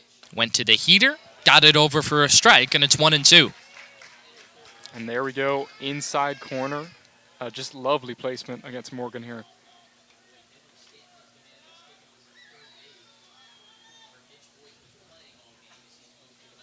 Small lead at first for Navarra. Voigt ahead on Morgan, 1-2. Here's the pitch, way outside on the fastball, 2-2.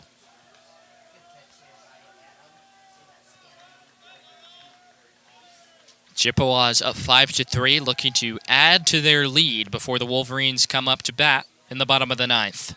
2-2 the count to Morgan. Voigt deals. Wave and a miss, and a breaking ball in the dirt.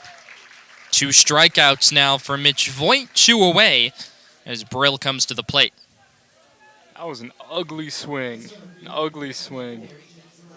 Probably need to go golfing a little bit more, trying to keep the bat level, trying to keep it a natural motion. But that ball was not meant to be hit. So Brill steps in. He struck out in a feeble at-bat, pinch hitting for Prout against Denner in the 7th. His first pitch lined up the middle for a base hit. Navarra turns second. He's on his way to third as the throw is cut off by Jeffress. It's a line drive base hit for Brill, and the Chippewas are runners at the corners with 2 away. That just looked really pretty for Brill. After we saw him kind of stand in the box and take a couple of tough pitches in his first at bat. Yeah, he was on top of that one, wasn't going to let the bat rest on his shoulders, and ripped it into that gap between short and second. Eli Stewart, the next batter up for the Chippewas. It's a massive batter here for Voigt to get out. Do not want to allow another run to come home if you're the Wolverines. Right-handed hitter takes the first pitch breaking ball for a strike as the runner breaks for second and Brill's in without a throw as Buckley faked the throw to see if he could bait Navarra and dancing a little too far down the line. So Navarra now still on at third, but it's Brill down to second, which means a base knock here by Stewart would score a pair. Voigt's 0-1. Breaking ball dips low, 1-1. Can't overstate the importance of this batter for Mitch Voigt. Absolutely. Absolutely. He's either knocking someone in or he's loading the bases if you don't get him out here. Voigt at the belt delivers the 1-1. Big swing, and he fouls it right into the dirt. 1-2. So Voigt a strike away from putting up a scoreless frame. Navarra, the runner at third. Brill off of second. Central Michigan up 5-3 in the 9th.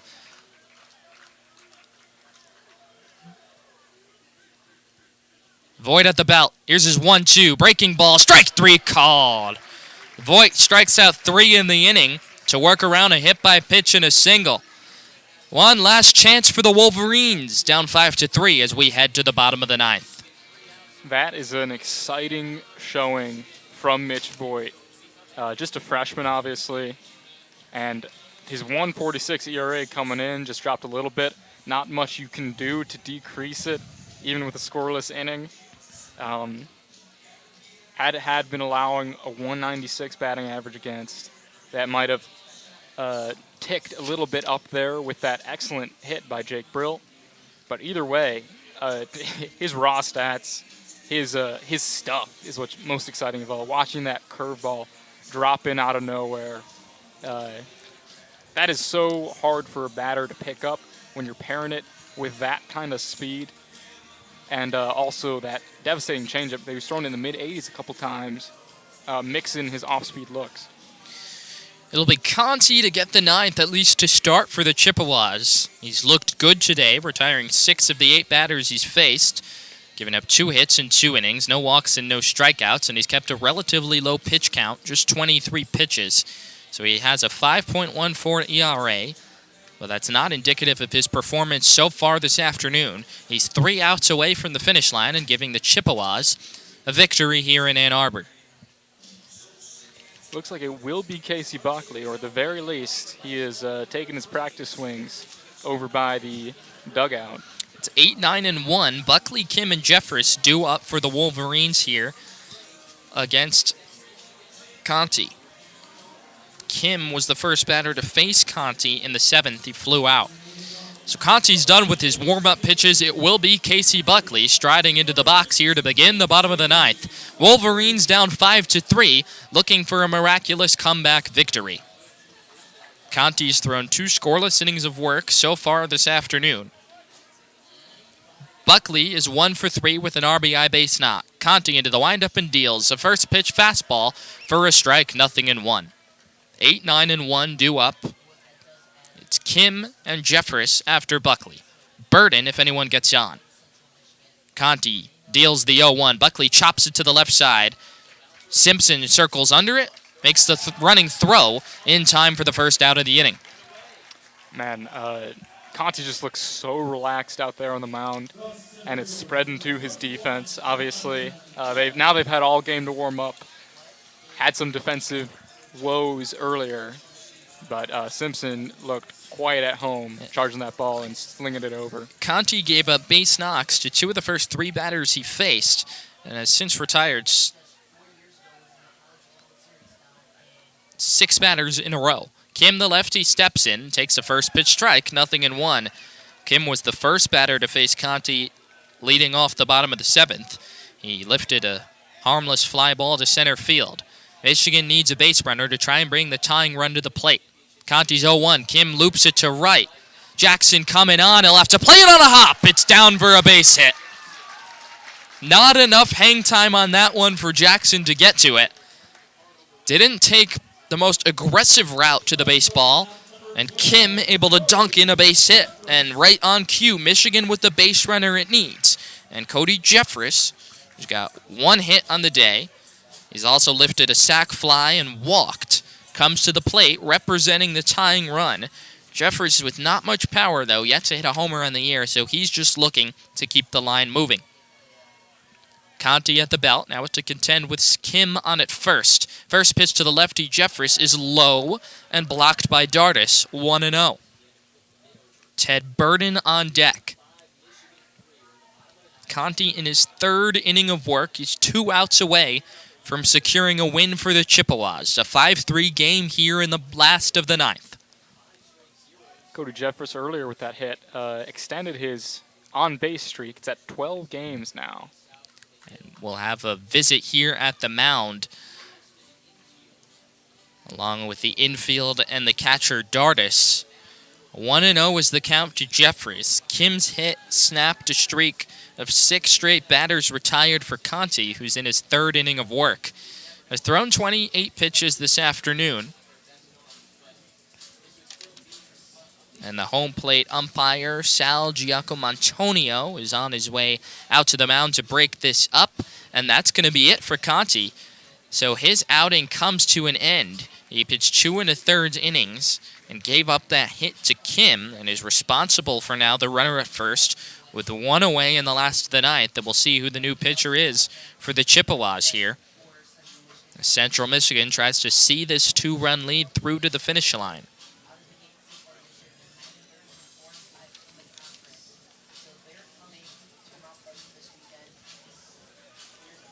Had to have been some sort of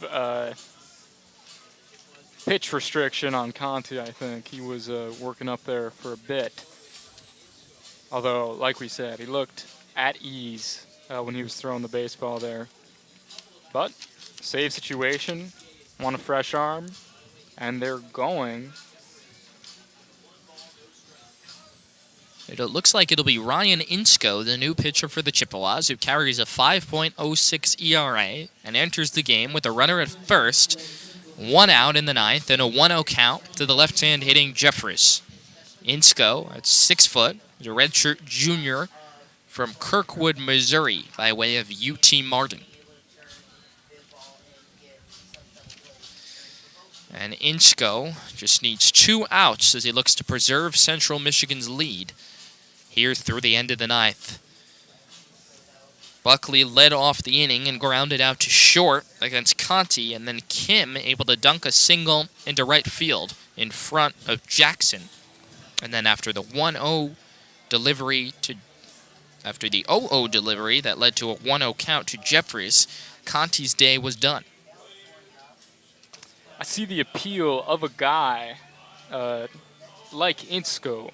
Looking at his game log here, he's got 11 innings pitched over his 8 appearances, and in none of them did he give up more than 2 runs. So the 5.06 ERA, it's not terrible. It's not great, but it makes you feel a lot better when you look and you see, okay, he's going to give up a hit. He's going to give up 2 hits. Maybe he'll walk a guy, but it's not going to get out of control ever. That suggests that as that redshirt junior, as a guy who's stopped at Tennessee Martin, who now is at, another program and is trying to make his mark, that he's figured out himself as a pitcher, as a baseball player. And doesn't get carried away. And so we pick up play after the pitching change with one away in the bottom of the ninth and a 1-0 count to Jeffries with Kim the runner at first. Insko at the belt delivers his first pitch in the dirt, 2-0 the count. Insko carries a 5.06 ERA into this outing. The Chippewas are 2 outs away from a victory, up 5-3. The 2-0 to Jeffries sits off the outside corner, ball 3. Jeffries is to reach. Burden would come to the plate with the tying runs on base. Kim with the short lead off first. The 3-0 is outside. He walked him. Ball 4. So Insko inherited a 1-0 count and then threw 3 straight balls to Jeffries. And the tables are set with runners at first and second and 1 away, and Ted Burden coming to the plate. Burden represents the winning run himself. The tying runs are on base with a lot of speed. Kim on at second and Jeffries on at first. Kim singled and Jeffries worked a walk. Insko's first pitch to Burden is a breaking ball on the outside corner, 0-1. Jake Marty is on deck after pinch running for Joe Longo in the 7th. Insko, the right-hander, comes set. The 0-1 to Burden. Swing and a miss. 0-2. And so after walking Jeffries, Insko has quickly found the strike zone against the right-hand hitting Burden. Kim leads off second, Jeffries off of first. Insko ahead, 0-2. The pitch in the dirt, and it gets away from Dardis. Both runners move up. Kim to third, Jeffries to second, and the tying run is at second base. 2 ducks on the pond here. 2 guys in scoring position. A costly wild pitch there by Insko, who takes a little bit of time walking behind the mound to gather himself. A base knock by Burden could score 2. Jeffries, as the back runner, has great speed. Insko's 1-2. Burden fouls it off. Straight back to the screen to stay alive. Insko appears to be a little more comfortable going to his break-in pitch against the righty. He's used it liberally against Burton in this at-bat. Marty looms on deck. Kim at third. Jeffries at second. Michigan down 5-3 with 1 away in the ninth. The 1-2 to Burden in the dirt, and that one smothered by Dardis. So since getting ahead on Burden 0-2, Insko hasn't been able to put him away. Burden 1 for 4 this afternoon. He's a .289 hitter. Insko at the belt. The 2-2 to Burden. Chop to third, foul. Stewart has that line covered down there. And clearly a foul ball. And it stays 2-2. Big hole on the right side of the infield against Burden. 3 infielders on the left side with the second baseman Sefcik just about right behind the bag, keeping Jeffries close. The 2-2, just low, ball 3, and Burden has come back from 0-2 to work the count full. That was an excellent pitch.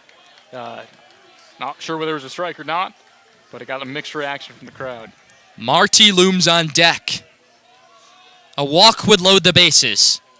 The tying runs are on base. The 3-2, Burden lifts it in the air towards left. Donahue back at the wall, can't make the catch! 1 run is in, here comes Jeffries, he'll score and the game is tied! It's a 2-run double for Ted Burden, and Michigan ties the game at 5 in the ninth. My goodness, Ted Burton. Wow. Just put that ball on a rope. Destination number 11, Freeman, on that left field wall. Tried to scale that wall, but couldn't come down with the catch. Was in his glove for a moment. Instead, it's a 2-run double for Burden. All of Michigan's bench is at the top step of the dugout. Jake Marty's at the plate. The winning run's on base. Michigan looking to cap off a comeback.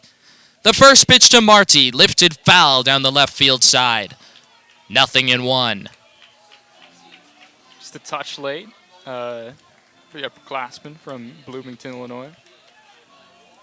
Marty's first at-bat of the day. He pinch ran for Longo back in the 7th. Insko Now just trying to keep this game tied. Small lead off second for Burden. Big hole on the left side of the infield for Marty. And that gets through the wickets of Dardis. And scampering down to second goes Burden. And that is a huge, huge mistake. I believe that's going to be a pass ball as opposed to a wild pitch. Got through the 5-hole there. Now you're opening it up to any hard ground ball. Infield's coming in to protect against that. With the runner at third and Burden, the infield's in, and the outfield is relatively shallow as far as they could potentially throw out Burden on a fly ball. The 1-1 to Marty. Swing and a miss at a breaking ball, and it's 1-2. Well, Burden was in an 0-2 hole, worked his way to 3-2, and then lifted the deep fly ball to left that Donahue couldn't squeeze to tie the game at 5. 1 away in the last of the 9th. Marty looking to win it for the Wolverines. The 1-2. Check swing. Did he go? No. We have a disagreement among the umpires. Well, the third base umpire, James Mullick, said no, and now the home plate umpire asks for time. He originally signaled that Marty went around and was overruled by the third base umpire almost simultaneously. And the count is 2-2. So after some confusion, it is 2-2. Marty did not go around. Burden's the winning run. He stands 90 feet away at third. Insko has already coughed up the lead. At the belt, the 2-2 to Marty. Outside, ball 3. Joey Velasquez would be next. Infield is in. Outfield is shallow. Insko at the belt. The 3-2 to Marty is in the dirt. Ball 4. He walked him. So Burden clawed his way out of an 0-2 hole. Marty works his way out of a 1-2 hole. Runners are at the corners. The winning run still 90 feet away. And Joey Velasquez has a chance to play hero. But first, a visit to the mound. 2 runs already home in the 9th inning for the Wolverines. 2 Central Michigan pitchers have already thrown in this inning. We'll see if Insko gets a chance to finish this here and try to get out of his own jam, or if there's a third Chippewa coming in. This would be the first, as we said earlier, this would be the first outing for Insko that he gave up more than 2 runs, which would be at the most inopportune time for him. But the Wolverines are happy to oblige. Every record is there to be broken. And Insko will stay on the mound. Let's run you quickly through the events that have transpired in this 9th inning for the Wolverines. Buckley led off with a ground ball to shortstop that was fielded cleanly for a 6-3, but then Kim dunked one into right field for a base hit that fell just in front of Jackson, and that chased Conti from the game.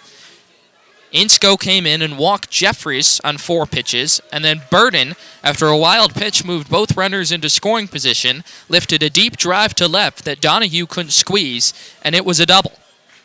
And then Marty worked a walk as a pass ball, moved Burden, the winning run, down to third. And simply quality at bats from Marty and from Burton.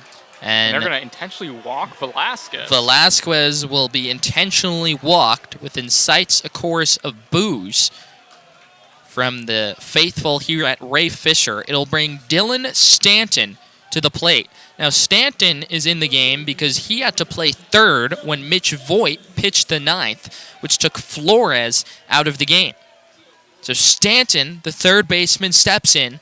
Seldom played, but with a chance to be hero. The bases are loaded. The only one that matters is at third. First pitch, lifted to left. Donahue coming on. He'll make the catch. Here comes Burden. The throw to the plate on a hop. The tag. He's out. He's out at the plate. What a throw by Donahue. A seed on a hop. And Burden is out at the plate. It's a double play, and we're still tied at 5. That was fantastic. Well, Stanton, first pitch swinging, off the bench, gave it a ride. It wasn't too deep. Donahue was coming in with momentum. Burden was sent anyhow. And he was nailed at the plate on a hop. what a throw by Donahue. Picture perfect. And we're all tied at 5 after 9. Wow. That was a bit of maybe it was all planned. Maybe I'm not giving them enough credit, but it was a bit of good luck that Donahue had been shifted over. He went over to left after starting the game in center. They took out Prout, who had noted difficulties fielding the baseball. And yeah, Donahue took a perfect angle, dropping back for a step to get his bearings, and then coming straight through that baseball. Just a quick, efficient curl hop and on a rope. And a great play by Dartis as well to field that on a hop. Yes, Donahue made it easy for him, but still, never an easy play in that situation for a catcher with the runner barreling home. Yeah. Dartis able to field it on the hop, get over, and apply the tag. Yeah, and he fielded over on his right side, tag moving down toward his left. Again, that's just a situation where you see catchers, reach out without securing the ball and then try to snap it down. And he took care to control the baseball and lay down a sufficient tag. Well, extra baseball at the ballpark here in Ann Arbor. 5-5. Michigan rallied to tie it, came oh so close to winning it, but Donahue keeps the Chippewas alive, and it's Mitch Voigt back for more here in the top of the 10th.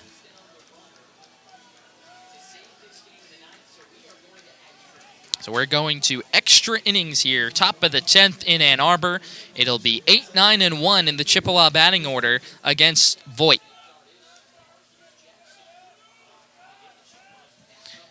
So Mitch Voigt for a second inning of work. Sefcik steps in. First pitch breaking ball just missed, and it's 1-0.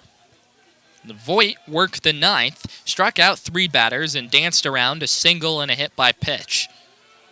Looking for a clean outing here against 8-9-1 in Central Michigan's order. Here's the 1-0. High pop-up on the infield. Who wants it?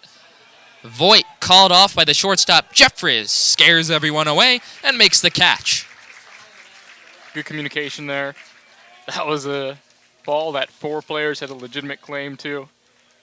Voigt, as his third baseman, instincts kicked into gear. Wanted to get out there, but agreed. It's easier to come in. See, how and does not fall off the mound. I was gonna say, how does the rule pitchers aren't supposed to catch pop-ups work if the pitcher is also a stud third baseman? Yeah. I guess we learned there. So now it's Dartis, who had some trouble behind the plate in the last inning with a wild pitch and a passed ball. He'll look to right his wrongs at the dish and takes the first pitch breaking ball low and away, 1-0. Both dugouts really into this game now. The Chippewas all at the front step of theirs. Wolverines all lined up against the railing of theirs. A tense in-state rivalry game today, and a great one, too, 5-5 here in the top of the 10th. That one's a strike, a fastball, and it's 1-1. Jackson on deck, Simpson in the hole if anyone is to reach.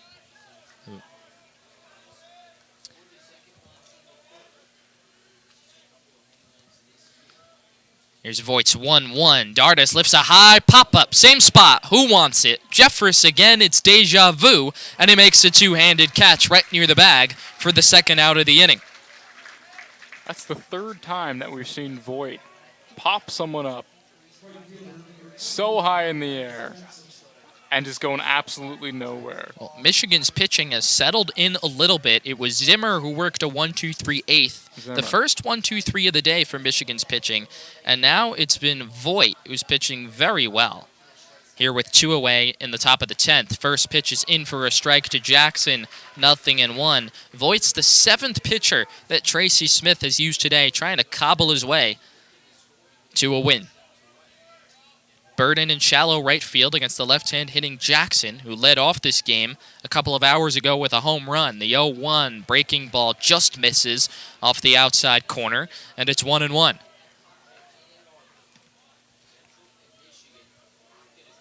Jackson, whether it's notable or not, hasn't got a hit since he tweaked his legs. Here's Voigt's 1-1, low and away, 2-1.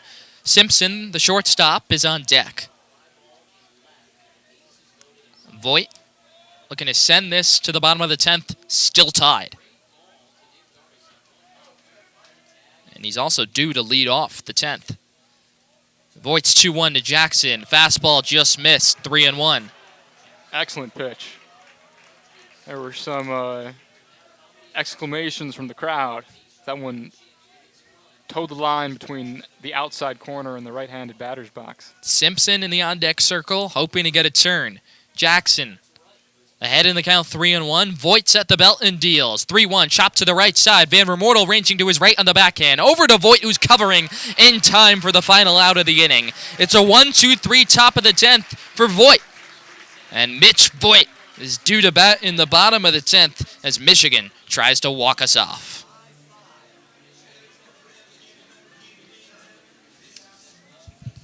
As Gus Johnson would say, Michigan. That was Mitch again with a quality inning when Tracy needed him most. He's comfortable with this freshman with very limited innings under his belt, going out there, picking up 2 innings of work in a game where he hasn't been able to trust anybody for more than 25 pitches. So it's great to see that kind of trust between the coaching staff and the player. And it's also great just to see that display of talent. We saw a couple guys who are maybe unheralded take the mound today between Cam Hart making just his 5th appearance, between Jake Keyser coming in briefly, the side armor, and for them to hold this Central Michigan offense, which averages over 7 runs a game, to just 5 through 10 innings, it is a win just in and of itself. Now, the big win still awaits, and it's going to take an offensive outburst here against a pitcher who they saw pretty well. I believe it's still Insko on the mound. It is Insko. Insko back for more after enduring that bumpy bottom half of the 9th. He relieved Conti with 1 away and nobody on and a 1-0 count to Jeffers. With 1 away and Kim on and a 1-0 count to Jeffers. He then walked Jeffers, gave up a double to Burden, walked Marty, intentionally walked Velasquez before inducing that double play, bailed out by Donahue. First pitch to Voigt. He chases an off-speed pitch low and away and comes up empty. It's 0-1. Well, wouldn't this be a story if Voigt is able to give one a ride and walk Michigan off here after 2 scoreless frames on the mound? Takes that one low, 1-1 at the plate. Voigt is 1 for 4 on the day with the single back in the 6th. Insko at the belt. Here comes the 1-1. Fouled straight back, 1-2. It's Voigt, Van Remortel, and Buckley. 6, 7, and 8 in Michigan's order against Insko here, who begins his first full frame of work. 1-2 the count. Insko deals to Voigt. Breaking ball low and away. Good eye, and it's 2-2. Michigan rallied to tie this game with 2 runs in the 9th. It had been a seesaw affair up until that. Here's the 2-2. Voigt pulls it foul wide of third. Carams into the Michigan dugout, and it stays 2-2. 6th pitch of the at-bat upcoming from Insko to Voigt, and Insko has really had to work hard for everything this afternoon. His pitch count, 25 pitches deep. Here's the 2-2 inside. It sends Voigt flailing his right leg back to avoid being hit, and it's another full count against Insko. Insko has really not been able to control anything thrown with velocity, just comparatively speaking, between his pitches. 3-2, Voigt chops it to third. Stewart backs up, makes a long throw just in time to get Voigt by half a stride for the first out of the inning. So 1 away now in the bottom of the 10th with Jack Van Remortel coming to the plate. Van Remortel's 1 for 4 on the day with the double. He's got 1 home run on the season. Buckley stands on deck. Big hole on the right side of the infield for Van Remortel with 3 infielders on the left side. Insko at the belt. Comes set and deals. Breaking ball over for a strike. 0-1.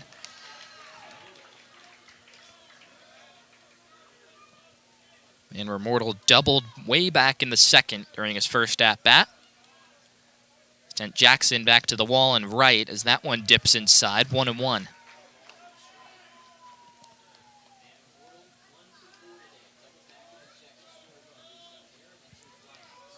Insko peers in for the sign. Now deals, and Van Remortel takes a strike. Another off-speed pitch on the outside corner, and it's 1-2.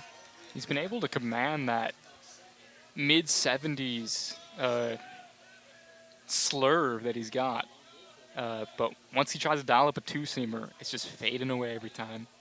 1-2 to Van Remortel, lifted deep in the air towards left. Donahue back, he'll watch it go, it's gone! A walk-off home run for Jack Van Remortel, who sends it over the brick wall and left, and the Wolverines complete the comeback to win 6-5 and 10. What a swing. Jack Van Remortel, we've been saying it all day, put a couple of good swings on the ball already. That time he went down on a ball that was coming towards his knees and just got the perfect combination of the barrel out in front with a lot of power coming from his lower body. Get down and get that, send it over the wall. What a scene at Ray Fisher as Van Remortel flies around the bases. He's mobbed by his teammates at home plate with a Gatorade jug that has left a lot of ice in its wake. It's a raucous celebration for the Wolverines, who come all the way back from a 5-3 deficit with 2 in the 9th, and then Van Remortel plays hero in the 10th with a walk-off wall-scraping home run to left. So important. This game was so important. We said it before. And how deflating would it have been to go down in this low-scoring affair when your pitchers gave you a chance and you had a lot of opportunities, and then to give it up in extra innings. So it's so good that they force it and then that they finish it off and get to carry that confidence forward rather than watch it dissipate. This is something they can build on as we look ahead to Illinois this weekend. Well, Van Remortel plays hero for Michigan with the walk-off homer in the bottom of the 10th. Ted Burden, the hero in the 9th, with the game-tying 2-run double. Insko is the loser for the Chippewas. Mitch Voigt gets the win for the Wolverines. Well, that's going to do it. An exciting day of baseball here at Ray Fisher as the Wolverines win their 4th game in a row, heading into a weekend set with the Illini. For Coley Hoving, I'm Jared Greenspan. Thanks as always to listening for WCBN Sports coverage of Michigan baseball. And we'll leave you like we always do with a good night and a Go Blue.